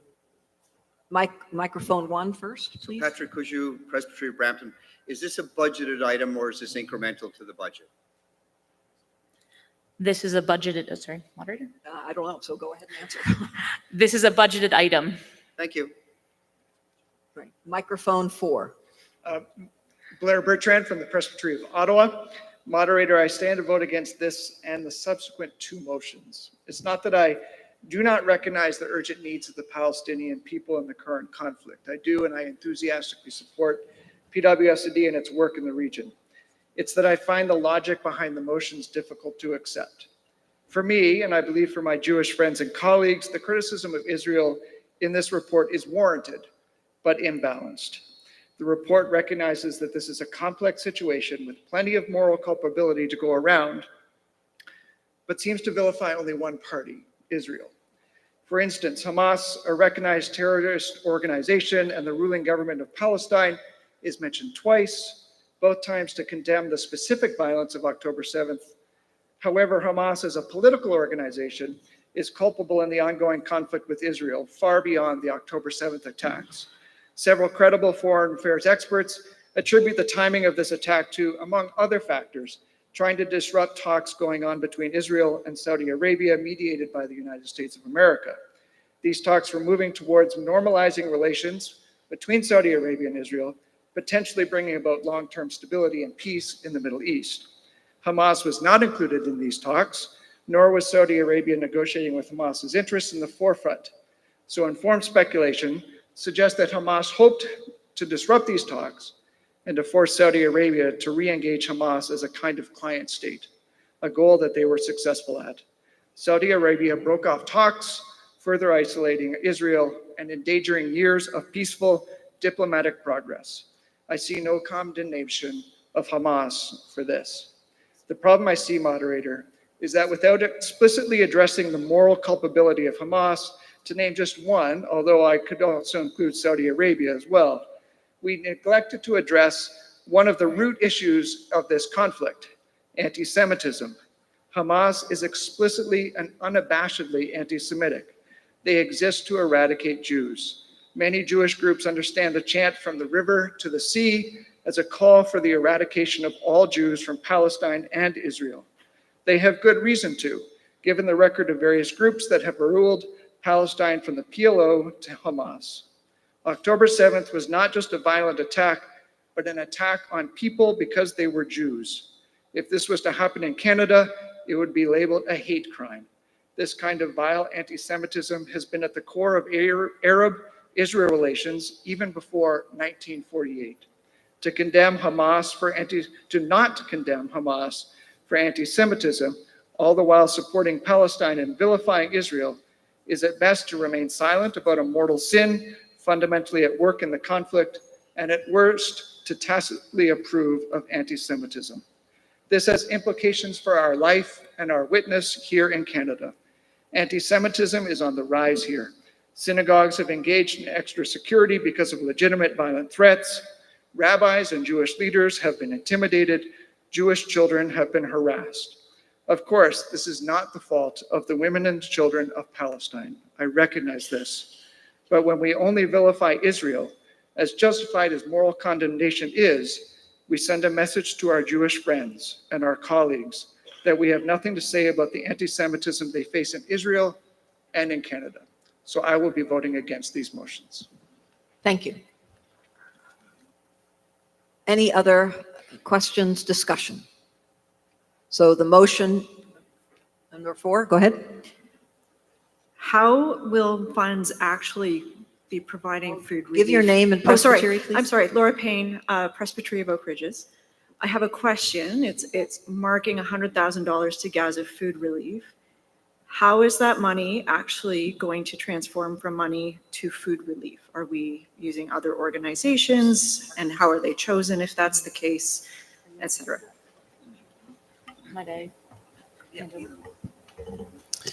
In this case, the funds will be collected and given to PWS&D as part of their relief of the emergency situation in Gaza, and they work with other international partners, Act Relief, Project Plowshares, those kinds of ecumenical and international organizations. Anything else? Microphone 1. Moderator, I'm not, Kathy Fraser, Grey Bruce Maitland. I'm not sure whether you will call this out of order or not, but I'm having trouble deciding how to vote given the previous speaker's impassioned presentation, and I'm wondering, is it appropriate to ask for 1 or 2 minutes just of silence so that we can prayerfully consider that? I would also point out that the previous speaker, it may be also appropriate for number 7, 007, where you're talking about resources. Let me find out what's at microphone 2, and then maybe we'll do that. Go ahead, microphone 2. Jackie Foxall, Brampton Presbytery. Moderator, I understand that for some, it appears to be particularly complicated or weighted on one side or the other, but we're talking about food relief. We're not talking in this recommendation about politics or positions. We're seeing children starving to death and men and women starving to death. I don't understand why there would be a problem. I will be voting in favor, certainly. It doesn't seem that problematic. Thank you. Thank you. Microphone 3. Robert Ferrier, Hamilton Presbytery. I was just wondering, moderator, if it would be appropriate in view of the discussion the statements made by our brother here, if it would be appropriate to modify the report that would go out to remove the excessive reliance on the Palestinian position. I'm told by the clerks we don't modify reports. Hold on just a second.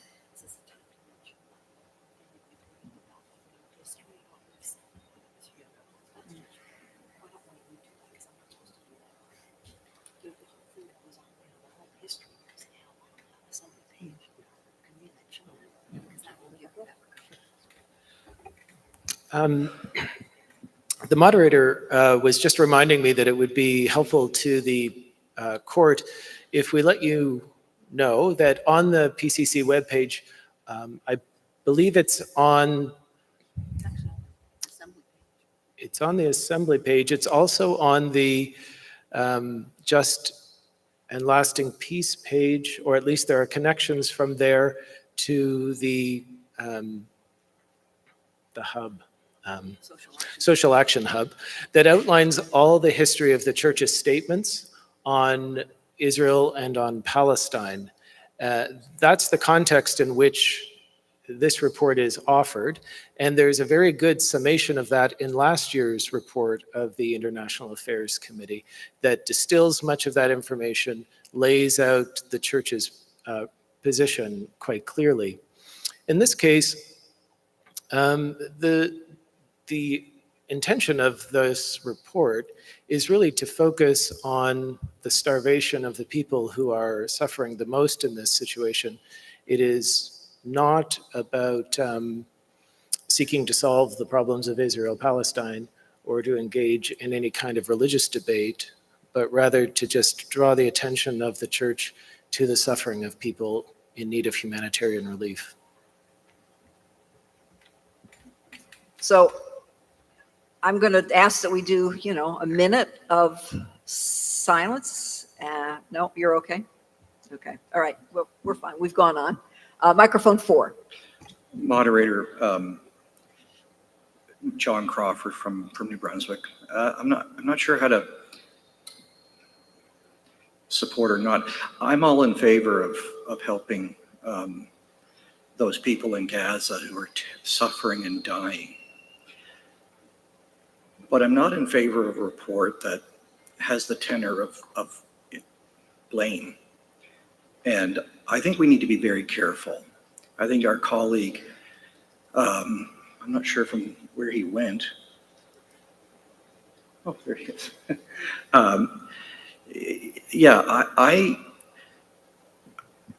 If the report's not to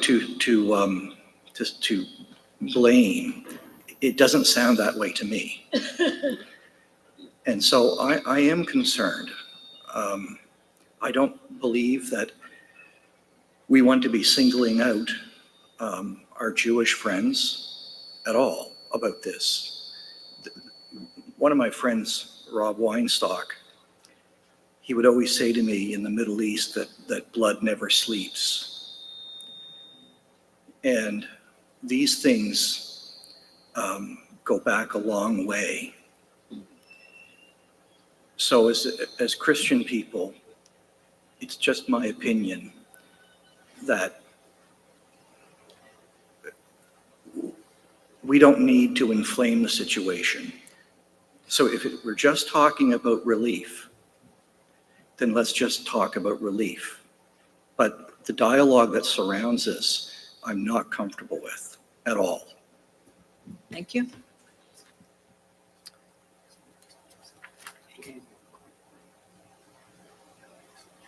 Okay, I think we are ready for the vote.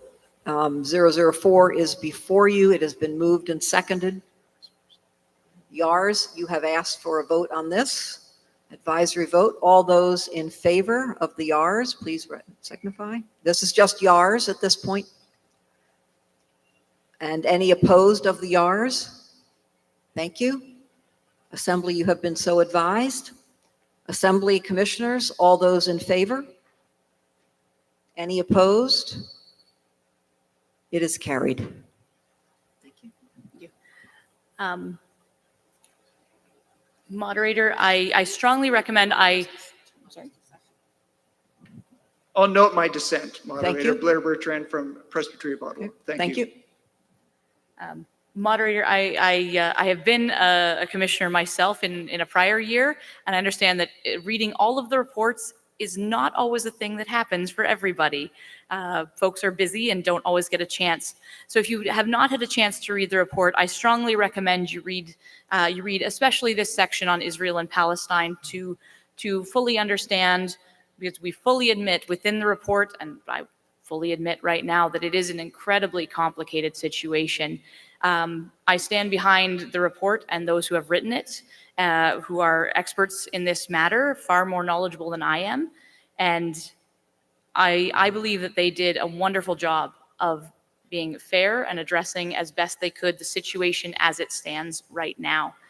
So I encourage you to read it carefully and take the time to think and pray about it as well. The next section of the report is concerning the persecution and prosecution of Israeli or Palestinian children.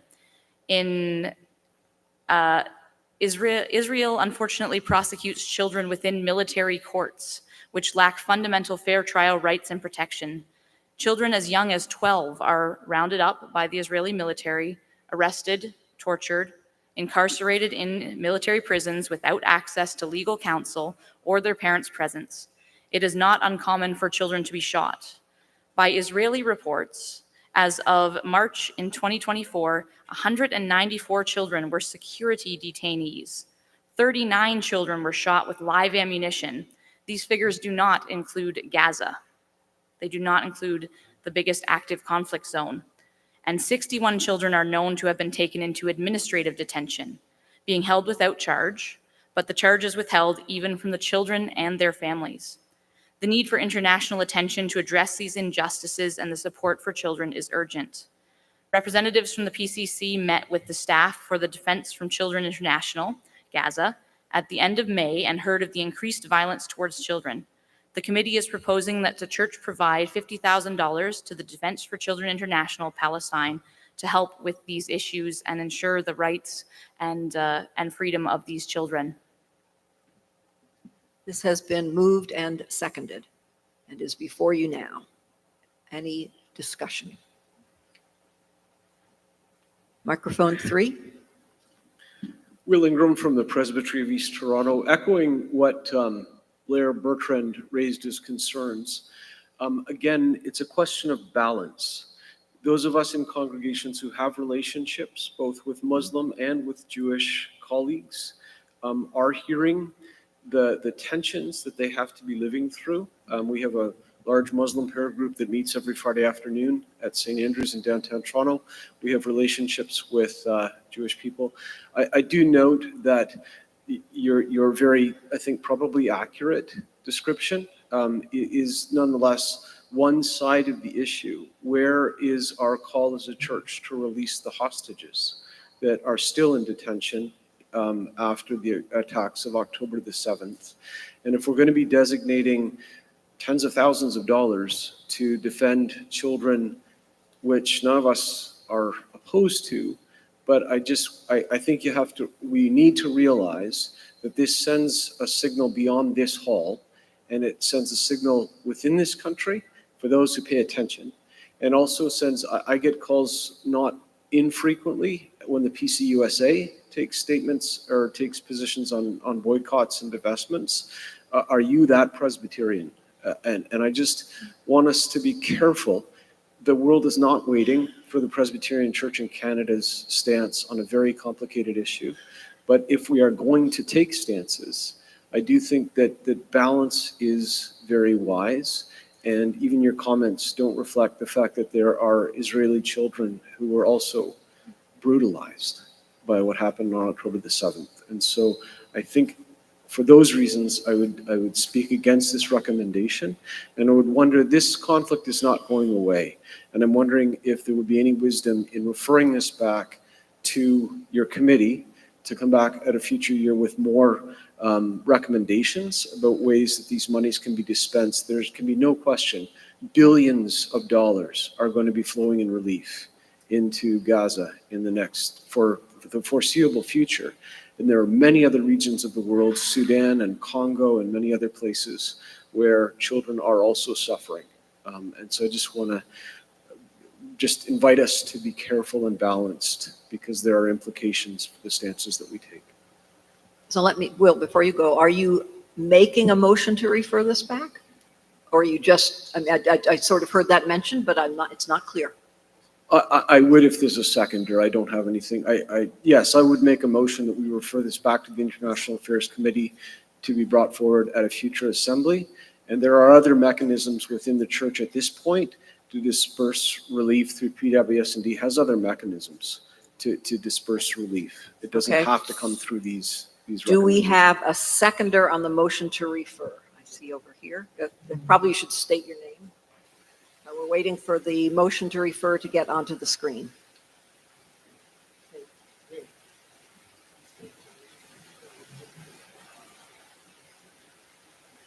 Will, have you actually sent a motion to refer, or are we just creating it? I think we're just creating it. That's okay. You don't have to do it. Everybody knows how to spell REFER, so I think we're okay. Back to committee. Back to the International Affairs Committee. International Affairs Committee.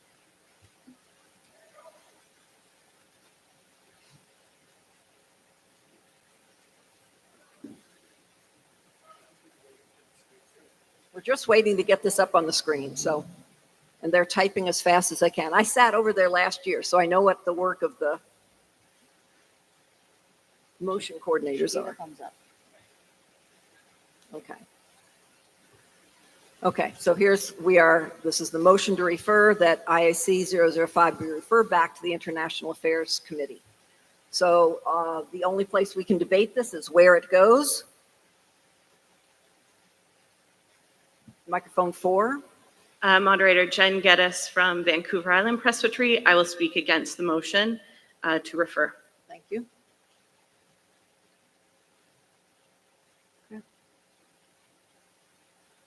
Microphone 2.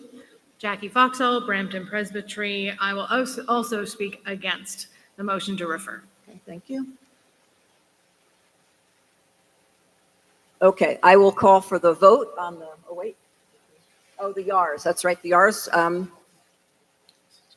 So don't vote right now. When I call for the YARS, we're just looking at that table over there. So YARS, in favor of the motion to refer, please raise cards. All those opposed to the motion to refer. Okay, commissioners, you have been advised. Commissioners, those in favor of the motion to refer. So I think we're going to do a count, so please leave the cards up.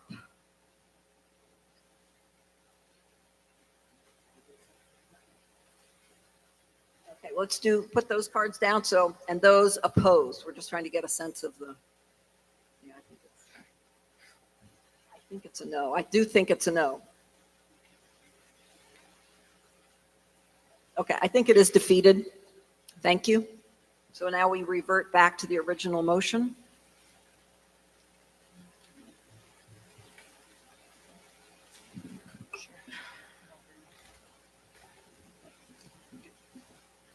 Moderator, could I clarify Yes, something just certainly, go for the sake of the commissioners? In speaking about referring this motion, PWS&D and other kinds of relief were mentioned. This is not money that would go to PWS&D for relief. This would go directly to the organization that's mentioned in the recommendation. The question of the Presbyterian Church calling for the release of all captives is another matter that was mentioned in the comments leading up to the motion to refer. The Presbyterian Church has called for the release of all captives, and about a week ago, members of the Anglican, Lutheran, Presbyterian, United, Quakers, and Mennonites went to Ottawa to speak with members of Parliament to ask for that very thing, to ask for the release of all captives, those taken by Hamas, as well as people held in jails and other forms of captivity in Israel. So we're not able to put everything in the reports when they're due in March. And there are many other actions taken on a topic that are reflected in one committee's report. Thank you. So we're back to motion 005 as on the screen. Microphone 4.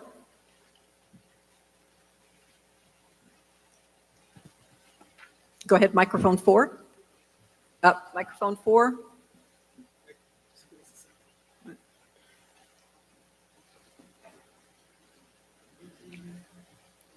Are we good? Yep, there we go. Laura Payne, Presbytery of Oak Ridges. I will speak against this motion. I do believe it is a very large amount of money to put to one single organization that is not a Presbyterian organization when we have a mission organization that can serve the needs of children. Perhaps not these specific children. I'm not sure that that is true, that they could not be served through PWS&D, but it is a very large sum. It is a very specific location. And there are many children around the world who could benefit from something like this. This is not, unfortunately, unique to that particular, or to the Israel-Palestine-Hamas conflict. And I will rest with that. Thank you. So this is another vote where the YARs have asked for an advisory vote. So YARs, microphone 4. Go ahead, I'm sorry, I didn't see you. Jen Geddes, Vancouver Island Presbytery. I will speak in favor of this motion, in part because in May 2019, I was part of a Presbyterian delegation that went and met with Defense for Children International Palestine. And this is a group that we've had a long-standing partnership with for many years. So it's a trusted organization. Okay, thank you. Okay, YARs, trying to see all the microphones. YARs ready for an advisory vote. All those YARs in favor, please raise your cards. All those YARs opposed. Okay, commissioners, you have been advised. We're voting on IAC 005. All those in favor, please raise your cards. All those opposed. It is carried. And for the final motion from, my second last, penultimate motion from the report, the last part is concerning the olive groves that are routinely devastated by fire, by bulldozer, and by other means of destruction, in the increasing violence in the settlements that are illegal under international law. The Olive Tree Campaign helps to protect land from illegal confiscation and trees from destruction. The International Affairs Committee proposes that $25,000 be allocated to provide support for the Olive Tree Campaign. We think this is especially apropos considering the words of our former moderator just yesterday about the connection and the importance of trees for people and connection of them to their land.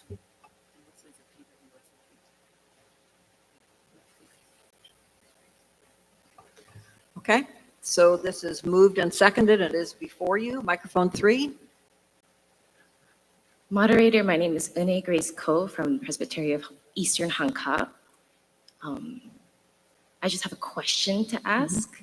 I am a first-time commissioner, and so I am finding it quite difficult to vote for good causes while there was still a little bit of tension in the air to the fact that the report itself does seem a little imbalanced to what our church desires to have. We want to be balanced in our approach to this issue. I was just questioning, is there a better way to address the concern of the assembly that was raised without having it impede our conscience in voting for these recommendations? I'm going to ask you have a response about how these reports get written. I'm conferring with the committee folks.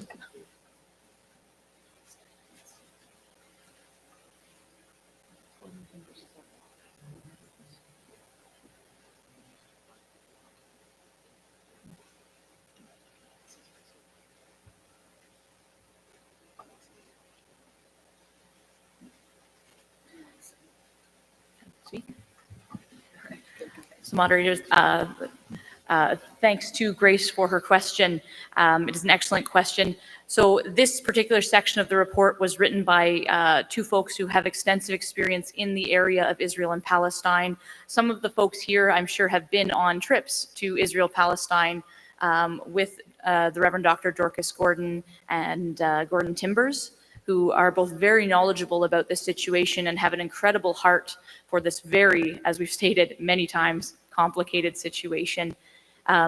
So they have attempted to write this report in line with what previous statements of the church have made. As Ian mentioned, you can find them on the website and see the history of the church's response. So this report does not come out of the air. It is in response to a series. And in fact, I believe the report had already been started before the events of October 7th, and it was an ongoing issue. So They have worked closely with partners in Israel-Palestine. Just in May, a number of Presbyterians visited to get an on-the-ground view of what is going on, while recognizing that everybody has a bias. And as a committee, the authors of the report brought this section of the report back to the committee as a whole. We discussed it all together, we reviewed it, we gave suggestions for where we thought things needed to focus, shifts needed to be made, and what the most pressing questions are. So I do want to recognize that you are correct. It cannot be an entirely balanced report. It never would be, because humans have biases, and so do, as do all of us. So the attempt by the report writers and by our committee as a whole was to speak to areas in which they are knowledgeable and experts, so as not to speculate, to consult with reliable sources, up-to-date sources as much as possible, and as unbiased as sources as possible. So I can assure you that the report writers did not simply take only one organization's sources and ideas and say that this is absolute truth, but they did their best to balance and with fairness where they're getting their sources from, where their figures are from, who has information, and to hear a perspective of voices. And I will add at the last that we have had requests from Palestinian Christians who have said, what is your response? What does the church have to say about this? Just as some folks here are asking, what does the church have to say about anti-Semitism and Israel, which are also valid and important questions. So thank you, moderator, to the member for their question. Grace, okay, thank you. See somebody coming. Microphone 2. Gary Marnock Lindsay, Peterborough. If I were to parachute into Palestine with $25,000, who would I give it to in order to have any effect to prevent this enormous problem? Who are partners are, where the money is actually going. In this case, the olive tree planting project is overseen by the YMCA, YWCA in Israel and Palestine. It, as was said by the convener, it really addresses situations where settlements that are illegal under international law and contrary to the agreements that were made through the 40s, 50s, 60s, 70s, and 80s. The trees are being ripped up in areas where there are not to be settlements. So this money would go to the YMCA, YWCA that support farmers and help them buy saplings to plant, to protect their land, to continue to grow the land. One of the issues that happens is that trees can sometimes be knocked down or burned in the middle of the night, and then it's claimed that this is vacant land or abandoned land, and then very quickly expropriated illegally. So the money is really meant to help maintain communities and protect and support farmers.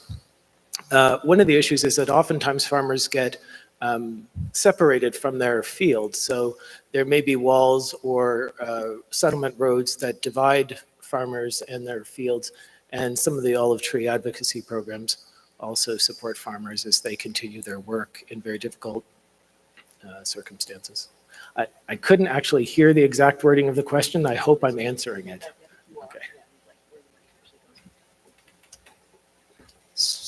Okay. I think from microphone 1, thank you. Samer Kandaleft, Seaway and Glengarry. I have just a question, maybe you need to clarify to me. This is not an urgent need. You know that olive trees need years to grow and they last hundreds of years. Why it's not done through the PWS&D? Because this is something development and relief. It's maybe their field. And we can keep the money of this committee to do something that is more needed in the field of international things. Thank you. Again, going to ask. Right. Right. So, go ahead. So you're correct that this is an ongoing issue that has been going on for many years and will unfortunately likely continue into the future. So the reason for going directly with the YWCA and the YMCA in Palestine is because this is their area of expertise, and this is what they have specialized in They have the connections, they have the people that they know, the resources. They are the people that are most best equipped to do this. As other questioners or commissioners have brought forth, there are children and there is immense suffering around the world that breaks our heart. And in fact, one of the challenges of the International Affairs Committee is knowing what to focus on, because we can't focus on everything. And this is similar to the issue faced that PWS&D can't do everything everywhere all at once. And so we appreciate having partners who are specialists and experts in specific areas, as in this case for the Olive Tree campaign. Thank you. Okay. I think we are ready for the vote. And again, the YARs want an advisory vote. So on IAC 006, YARs, all those in favor, please indicate. Any opposed? Commissioners, you have been advised. All those in favor? Any opposed? That is carried. Thank you. Thank you, moderator. This past October, Palestinian institutions and grassroots movements, including groups in partnership with the PCC, issued an open letter to Western church leaders. And this open letter expresses horror at the refusal of some Western Christians to condemn the ongoing Israeli occupation of Palestine, and in some instances, unfortunately, their justification of and support for the occupation. The letter named the rise and tolerance of Christian Zionism in the church, as well as the lingering colonialist attitudes, as significant features of their concern. Members of the PCC that met with groups in Palestine heard renewed concerns about the silence of the churches and the threat that this poses to the witness of Western churches and the future of partnerships with churches in the Middle East. Various groups in Canada gathered to write a response to their concerns and to pledge action. Resources from Kairos, Sabeel, Project Plowshares are available that can be used to help church bodies support a just and lasting peace in the region and to learn about this issue. So our recommendation IAC 007 is as written. Microphone 3. Moderator Peter Bush, Presbyterian of Waterloo, Wellington, and I have an amendment. Oh, yeah. Sorry, just a second. Okay, we have a motion to amend. Right, it's on the board now. And who is your seconder? Robert Dean, who's in the room. Okay, thank you. Go ahead. So moderator again, Peter Bush, Presbyterian of Waterloo, Wellington. Sorry, I'm finding this very emotional. I grew up in the Middle East. I lived in Beirut for 4.5 years. And every time we drove from our house to the airport, we drove by a Palestinian refugee camp. I can still see it in my mind. My father, when he taught in Ankara, Turkey, had Christian Palestinians who were in his classes. What's going on in Gaza tears me up. On the floor of our den, there is a Gaza Strip carpet that comes from Gaza. But, as has been said, this report brings deep challenges. I agree we can't write an unbiased report, we're all biased. But we, as a Presbyterian Church in Canada, when we speak about these issues, as the amendment says, we need to do it with deep, profound humility. And in that deep, profound humility, we need to recognize that we, as a denomination, have a history of anti-Semitism. And that we have been guilty of colonialism, and that ultimately, as the Declaration of Faith Concerning Church and Nation says, that ultimately the only tools we have are not of this world. Prayer, spiritual reflection. And we need to use them as we participate in God's vision for a just peace in the Middle East. None of us in this room know how this can find a way forward. I hope you'll agree to this amendment. Thank you.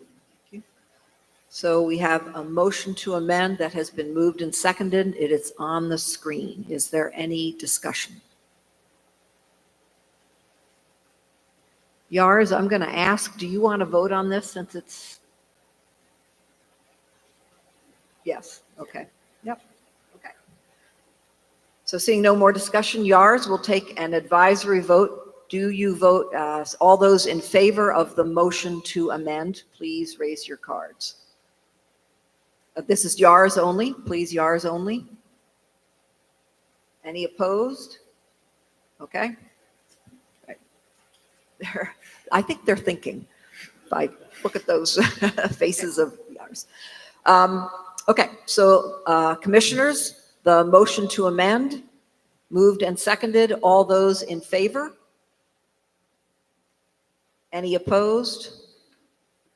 That is carried. Now we have the motion as amended. Get that on the screen.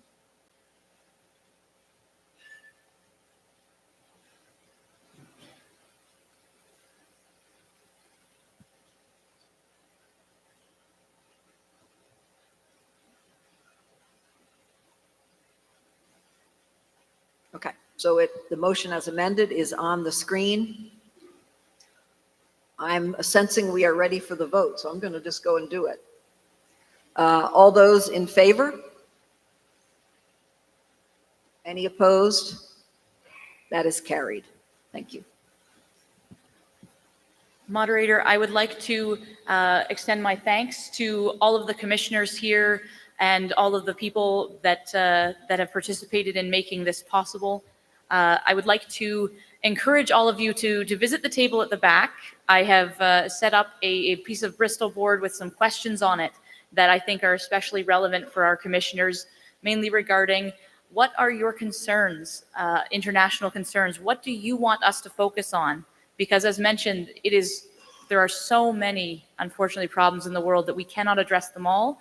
And so we want to address what is nearest and dearest to your hearts, what is the biggest on your minds, and what is coming from your congregations, from your elders, from your communities. So please chip in at the back, put out your ideas, indicate your support for ideas that are already there. And the second part of it is about what resources would help you the most. So if you were to go on the Presbyterian Church website, to the International Affairs Committee page, and search for a resource, what kind of resource do you want to see? How can we better help you as a church to respond to these international issues? So I encourage you to come visit us. And I thank you all for your passion, for your prayers, and for your love and care and concern for those who are most vulnerable around the world, as God has requested. Thank you, moderator and commissioners. This completes the report for the International Affairs Committee. We wish you well in your international travels and would like to offer you an olive tree should travel arrangements allow you to take one. The report as a whole, moderator. Report as a whole. Will? Or microphone 3. Thank you. And just picking up on what the speaker name has, and Will even though I know Ingram, Presbytery of East Toronto. Most of us probably know this, but just in case some don't, there's actually a Presbyterian Church in Canada minister who's serving through the Church of Scotland at the church in Jerusalem named Stuart Gillen. And he's sent some really beautiful reflections right straight from the rooftop in the middle of it. So I just would encourage commissioners, if you have a chance, to check out Stuart's perspectives on it, because he is from the Presbyterian Church in Canada and is right there in the heart of it all, and is providing, at least in my opinion, very pastorally sensitive and very balanced perspectives on the heartbreaking things that are happening there. So Stuart Gillen's been there, I think, for a couple of years now. I just wanted to let the commissioners know. Okay. Thanks, Will. Okay, the report as a whole, all those in favor? All those opposed? That is carried. Thank you, moderator. So we are going to press on. We have the Ecumenical and Interfaith Relations Committee.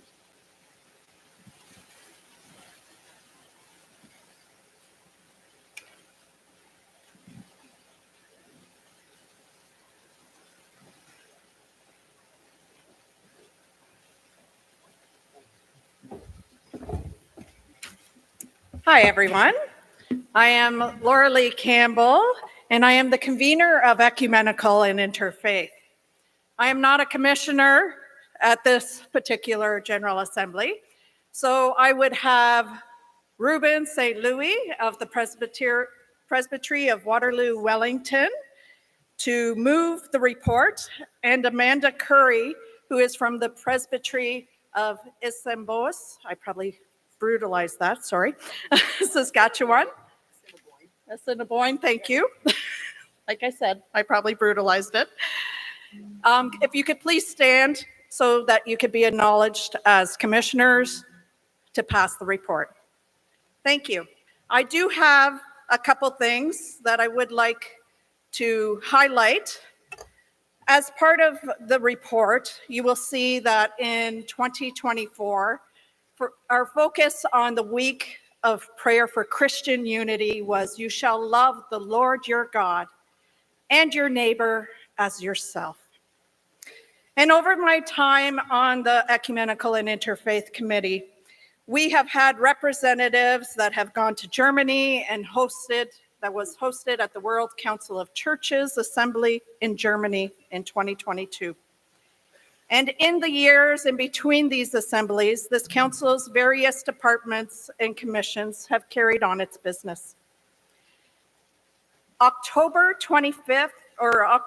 2025, we will see the World Communion of Reformed Churches, the WCRC, conduct its 27th General Council in Chiang Mai, Thailand.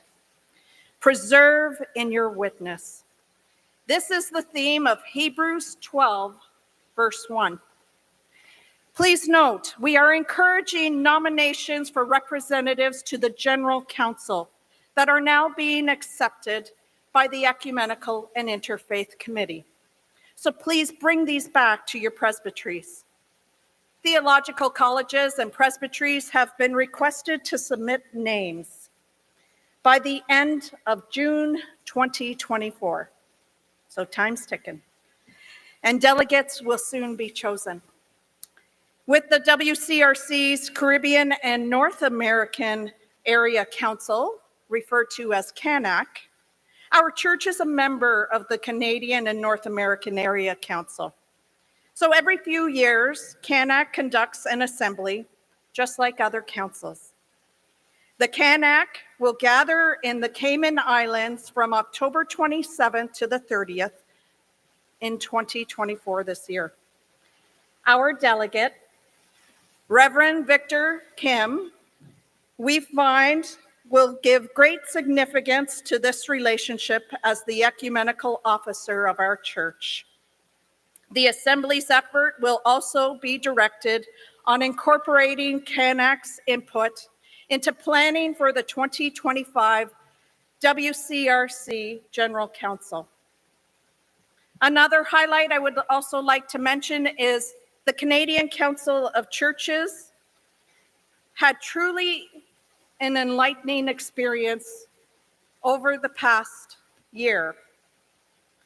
We have just recently met on November 15th to 17th. May? What was last week?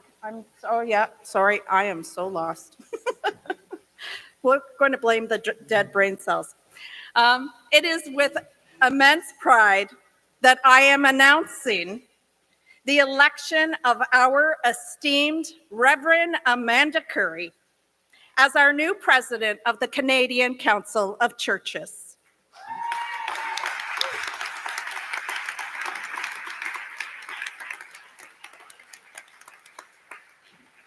I kindly request you in joining with me and extending both heartfelt congratulations to both Reverend Victor Kim and to Reverend Amanda Curry, and offering our prayers as they embark on these significant roles. The report is there for you to receive. I don't know if there's no recommendations, and I don't know if there would be any questions. Anyone have any questions for this report? All right, who's got a comment? Just have a comment, moderator. I don't think I need prayer to go to the Cayman Islands this fall, but I think we could pray for the new president of the Canadian Council of Churches, which is an appointment that lasts for a triennium for 3 years. And we're all so grateful for Amanda's willingness to serve in this capacity, which Stephen Kendall also served, I guess, 3 years ago, right? So there's been an intervening 3 years where the Presbyterians haven't ruled the Canadian Council of Churches, but we try to give others a little bit of time to do their work as well. But I think it would be great to be able to acknowledge Amanda and pray for her and the rest of the governing board and other people that are on that Canadian Council of Churches. Yeah, so I'm going to pray right now. Thank you. Okay, so let's pray for Amanda and her work. Gracious God, we are glad when servants of the church look beyond our church to helping ecumenical and interfaith relationships to grow. And we're glad for Amanda and the work she will now do for the Canadian Council of Churches. We ask you to bless her in her work with that organization, that she would represent us well, but also represent and work towards real interfaith and ecumenical relationships that are healthy and strong in helping your work in the world. We pray this in Jesus' name. Amen. Amen. Thank you so much. A report as a whole. We are voting on, okay, Kathy? Moderator Sorry. Kathy Fraser, Grey Bruce Malin. I really appreciate the report and all the wonderful work that's been done in the ecumenical work that's reflected there. My question is, and it may simply be that this year your work has focused on the ecumenical work, but I'm wondering where the interfaith work of the committee is, and if you can comment on that. Certainly. So we were hoping to have an interfaith guest at this General Assembly for you, but as you heard, Jewish Voices for Human Rights will be joining us next year for 2025. It was hard to get a representative, and we were reaching out to various interfaith committees to try and bring somebody for you this year for the panel discussion. Okay. We're ready. Are you going to see no microphone? The report as a whole, all those in favor? Any opposed? That's carried. Okay, we are on to the Church Doctrine Committee.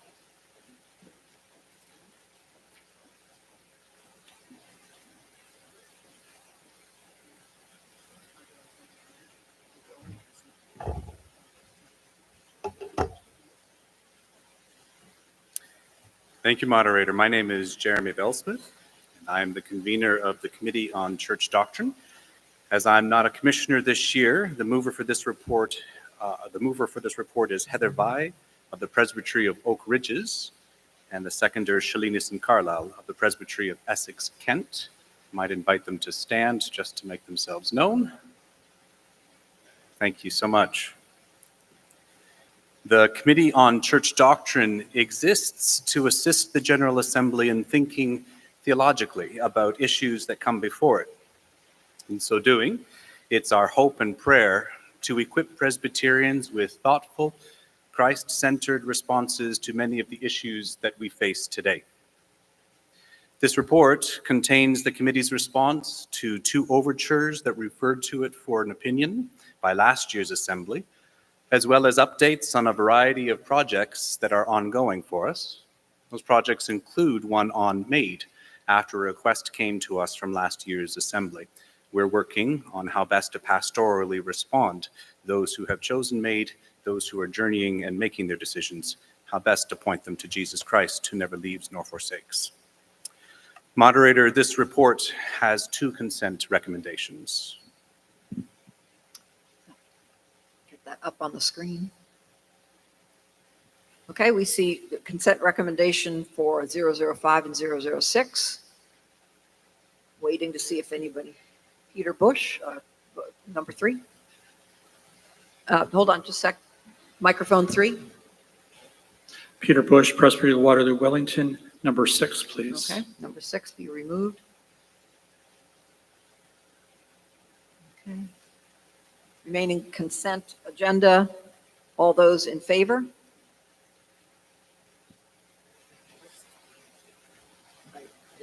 And all those opposed?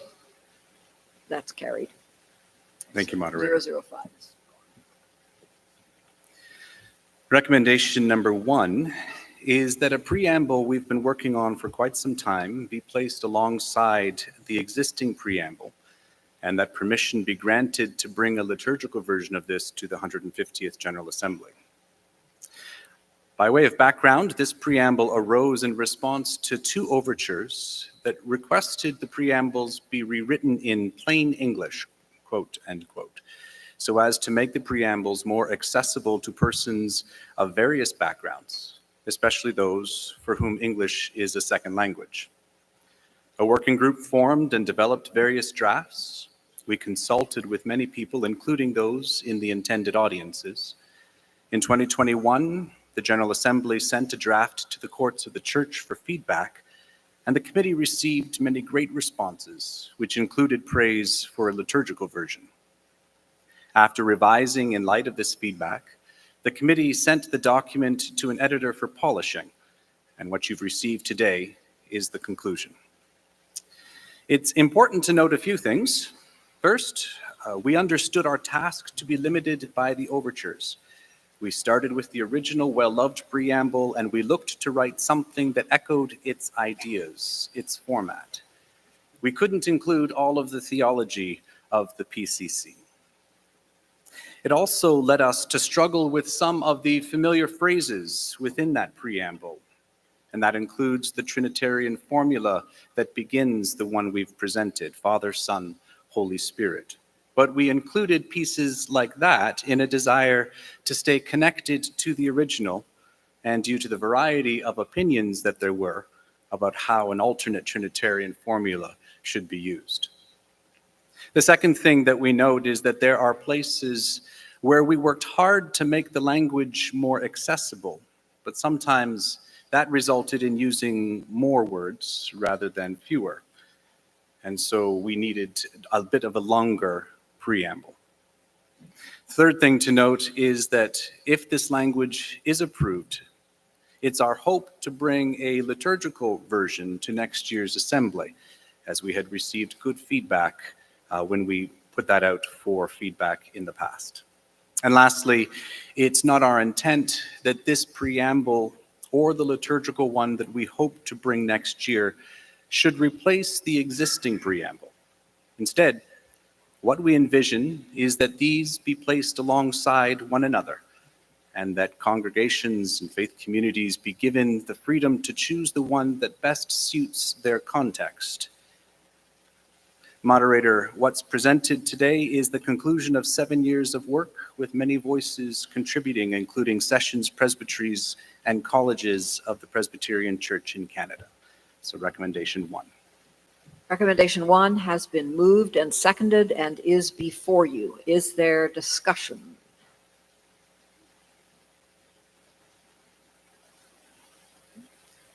Seeing none. Second. Vice, Heather? Okay, so just checking mover and seconder. We're ready for the vote on 001. All those in favor? Any opposed? That is carried. Thank you, moderator. And recommendation 2, that this form our response to Overture 30 from 2017 and Overture 11 from 2019. Moved and seconded. This has been moved and seconded. Is there any discussion? Move to the vote then. All those in favor? Any opposed? That is carried. Thank you, moderator. And now recommendation 3 has also been moved and seconded, that in the interest of providing newcomers to the Presbyterian Church in Canada with an articulation of what we believe, living faith should be considered a living document that can be changed under the Barrier Act. By way of background, in 2023, General Assembly referred to us an overture that asked for, quote, delete, replace, or amend the phrase in living faith concerning the church as the new Israel, end quote. We understood this was an issue of supersessionism, or put in other words, does the new covenant instituted by Jesus Christ replace the covenant that God made with the Jewish people? The Presbyterian Church in Canada has already made a statement on this subject, and we would like to amend living faith with reference to that statement. To be clear, we have said we are not supersessionists. We do not believe that the church has replaced Israel, but instead, Christians have been grafted into the people of Israel. This qualification is important in today's climate. However, as the group discussed the best way to amend and clarify living faith, we ran into the issue that this motion now deals with. Is living faith to be treated like an historic confession, such as Westminster Confession?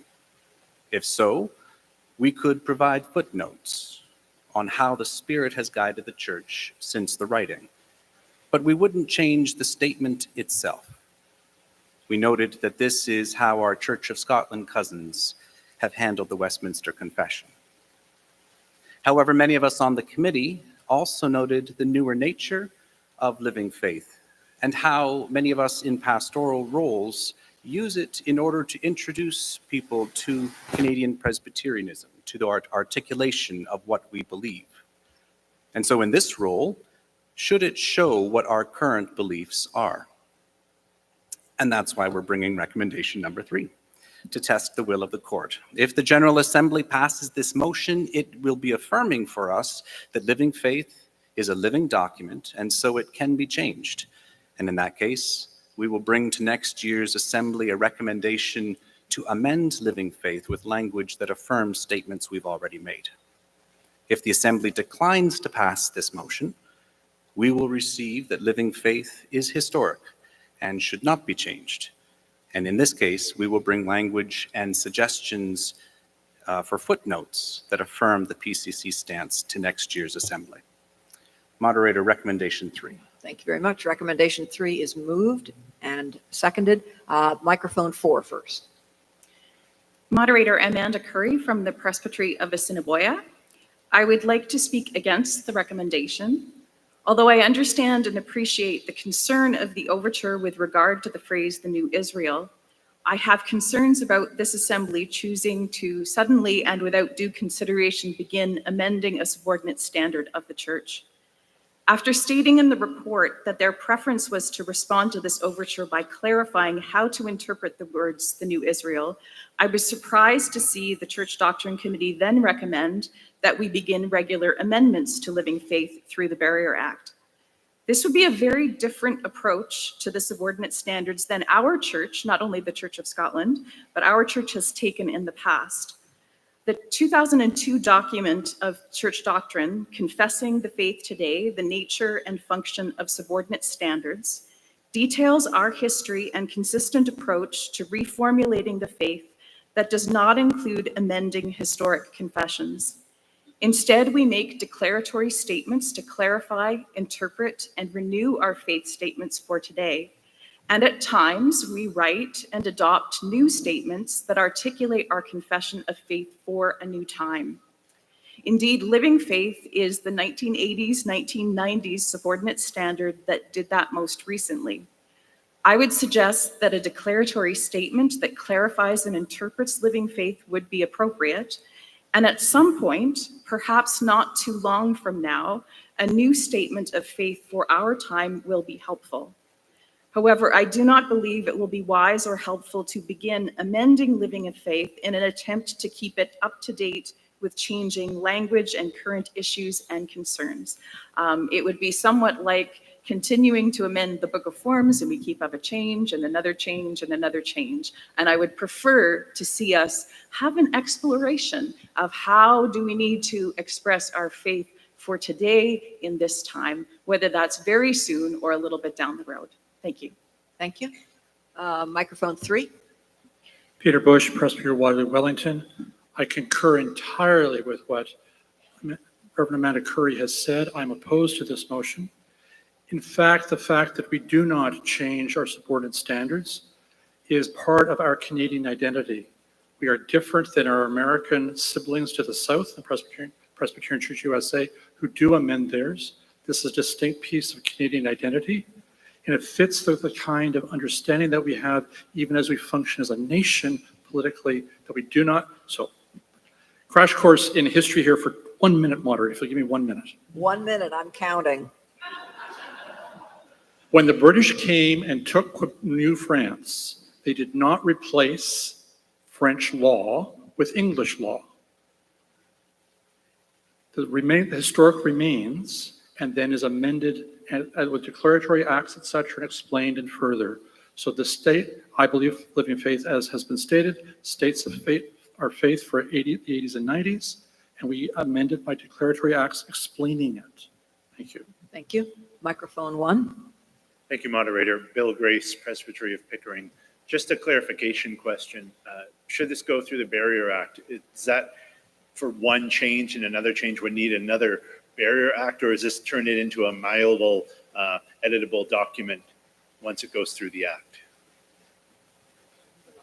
Look to the clerks. Well, what was your I sense think of the that committee? the intention of the motion, or the recommendation, forgive me, was that for changes made to living faith, those changes would go through the Barrier Act. Okay. Okay.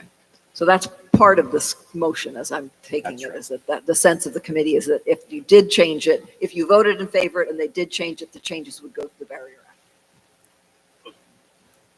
Go ahead. Sorry, just to clarify, say if there's a second change down the road, would that require the same process of applying the Barrier Act, or once the Barrier Act is done, it's now a document that can be just touched up down the road?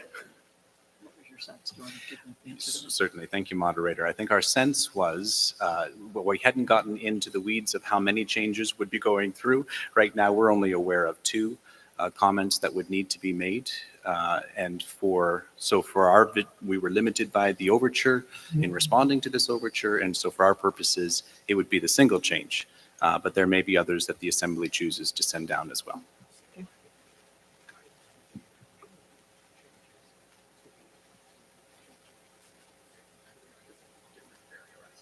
Yeah, my sense is that this, correct me if I'm wrong, is that this would be, if we vote for this, you're establishing a sense of new policy about living faith. And so any changes down the road would also have to go through the Barrier Act. Is that That would be correct. Yes, Okay. thank you. And who's first? 4, microphone 4. Hi, moderator. Ruben St. Louis, Waterloo Wellington Presbytery. I would vote against this motion. I recently have had the opportunity to do 2 different confirmation groups of young people where we looked at living faith, and it provided an opportunity, because we've now made one change that I know of that we haven't changed was about marriage. We didn't clarify that yet. It provided an opportunity for me to teach about the history of the church and how we had made a change, and really dig into the sense that we are reformed and reforming. And so as a historical document, by changing it, we start to erase how we used to think about things and the process of how we evolve into new things. So I would be speaking against this, moderator. Thanks. Thank you. Microphone 2. Moderator, my name is Julie Lee Stitt, and I'm a student at Presbyterian College, and I'm here in that capacity. I'm not even sure if I'm allowed to speak to this recommendation. You're allowed to speak, yes. Okay. So prior to becoming a candidate for the ministry, I worked in communications. And so when I saw this recommendation, it caught my attention, and I would express my support of considering Living Faith a living document. It is in the title, and if I may, just if the court would indulge me, I'd like to read a line from the introduction of the book. And prior to that, I'll say that it's a short line, and that I recognize the importance of our tradition, and I think we honor our tradition in considering it a living document. And so it says in the introduction, quote, "In writing this document, the authors have tried to be in contact with people where they are today. Thus, the statement speaks not only of God's work in Christ, but also of sex, war, the economy, the family, and justice," end quote. So I think right there we have good support of considering this a document that is meant to grow and change with us. Thank you very much. Microphone 3. Moderator, my name is Andrew Campbell from the Presbytery of Halifax, Lunenburg. I had a question that might be more so for the clerks. Should this motion pass, does it in itself go through the Barrier Act as we would be changing our current relationship to our own subordinate standard, or is it effective immediately after the vote?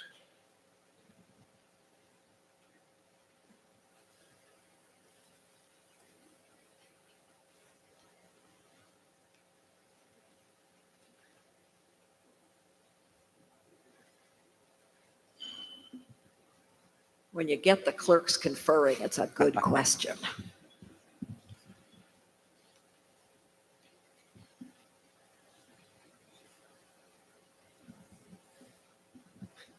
Don shrugged his shoulders at me. My sense is that we can make the decision whether or not we want to send something down under the Barrier Act regarding living faith. If presbyteries feel strongly enough that that should not happen, they have an opportunity to tell us, because it's our document. So we can make that decision to send it down or not. So I think the initial question is, do we need a Barrier Act judgment to be able to mess around with a subordinate standard living faith? We're going to say no. We can send it down under the Barrier Act if the motion passes, and the presbyteries can respond if they feel like we really shouldn't be doing this by saying, no, we won't do it. Let's see, I think 4 was next. Microphone 4.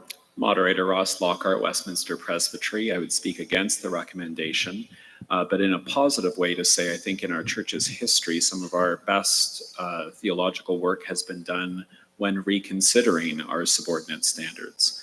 A great example would be Declaration of Faith Concerning Church and Nation arose not from changing the Westminster Confession of Faith, but by wrestling in Canada in the 1940s and 50s with what it means to be a Christian and a citizen at the same time. So I think the wanton usage of the church is clear. We should not be changing our subordinate standards, but that should drive us towards more theological reflection and writing of new statements. Thank you. Thank you. Microphone 1. Harry Curry, Presbytery of the Northwest. And this is a question. At what point would it be considered? There's things that are sent down for study and report to the presbyteries. And this seems to be the kind of thing that would be better, rather than us deciding, sent down and more fuller,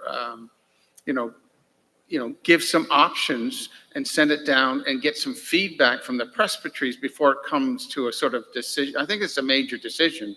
And so I'm just wondering, I'm not sure how that happens, whether it's your report that sends it for study and report, whether someone on the floor makes a motion to send it for study and report, or how that's done.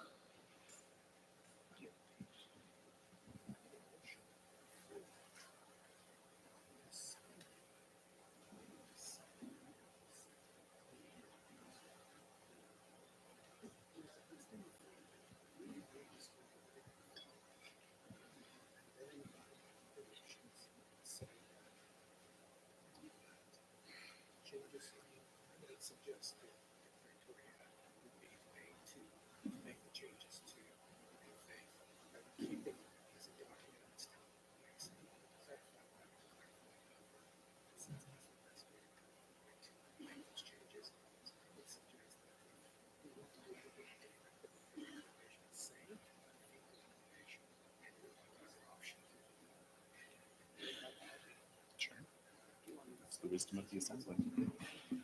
So moderator, lots of different questions. I think the clarity here would be, if the assembly wishes to do something other than what the recommendation is stating, which is that we consider living faith as a living document that can be changed under the Barrier Act. If you want to do something different than what that recommendation is stating, defeat the recommendation.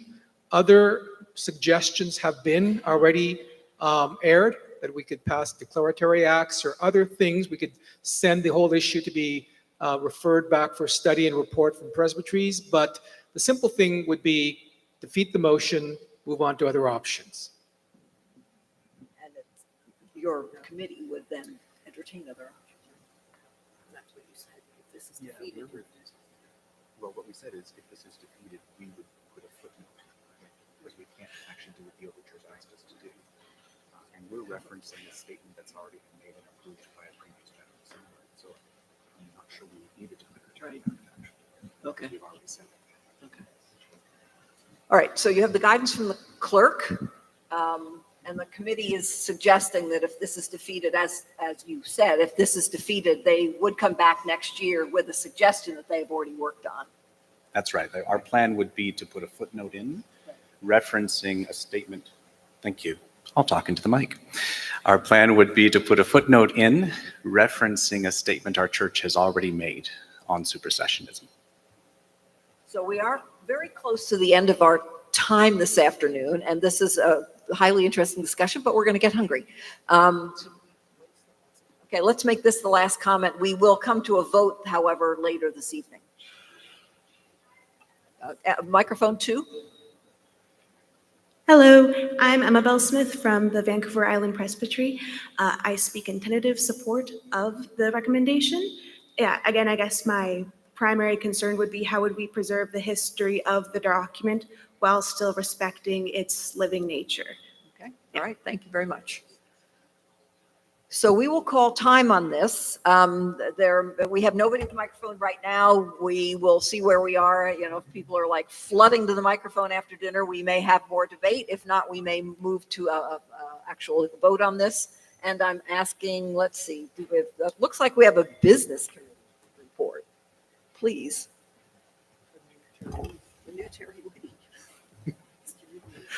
Moderator, the business committee action is that I will be Terry Lee for a moment and offer the announcements for tonight.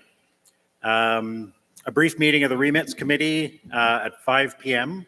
And does the Remits Committee have a place you're planning to meet? If not, if you can gather just over there as soon as the Sederunt is over, that'd be great. Presbyterian of Ottawa is going to meet over supper. And the Committee to Examine Records would like to meet at 5 p.m. In the Hawks Lounge. And I believe those are all the announcements for now. Dinner is at 5:30, as I believe.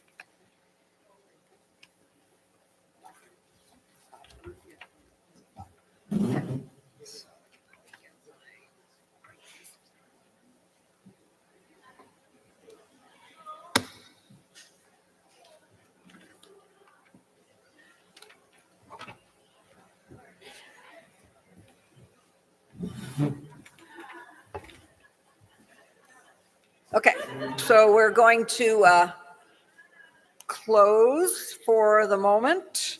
The assembly is adjourned to meet again here in the gym of the Athletic and Recreation Center this evening, Monday, June 3rd at 7 p.m. Let us pray. Lord Christ, you are the beginning and end of all of our journeys, for we live our lives in you. We do not know where the journey of your church in these days will lead, but you do not leave us in solitude. Thank you for those whose lives have overflowed to mingle with ours in the celebration of your love. We pray your love and blessing on these, our friends, co-workers, and neighbors. A prayer request for the father of one of our commissioners who has just gone into long-term care. Another prayer for a family facing a difficult decision about a son who was in a devastating car accident, and they may need to make a difficult decision about withdrawal of care. And finally, that our churches and communities may be spaces for sanctuary and friendship for those with mental health needs. And now receive this blessing. May the breath of God, gently whispering in our ears, remove the dust of apathy which clouds our visions. May God's love energize us that we may be a source of comfort for the sick, a solace for the bereaved. May the Holy Spirit of comfort and change send us out in confidence and joy to keep the faith and share it. Amen. Have a nice dinner. See you tonight.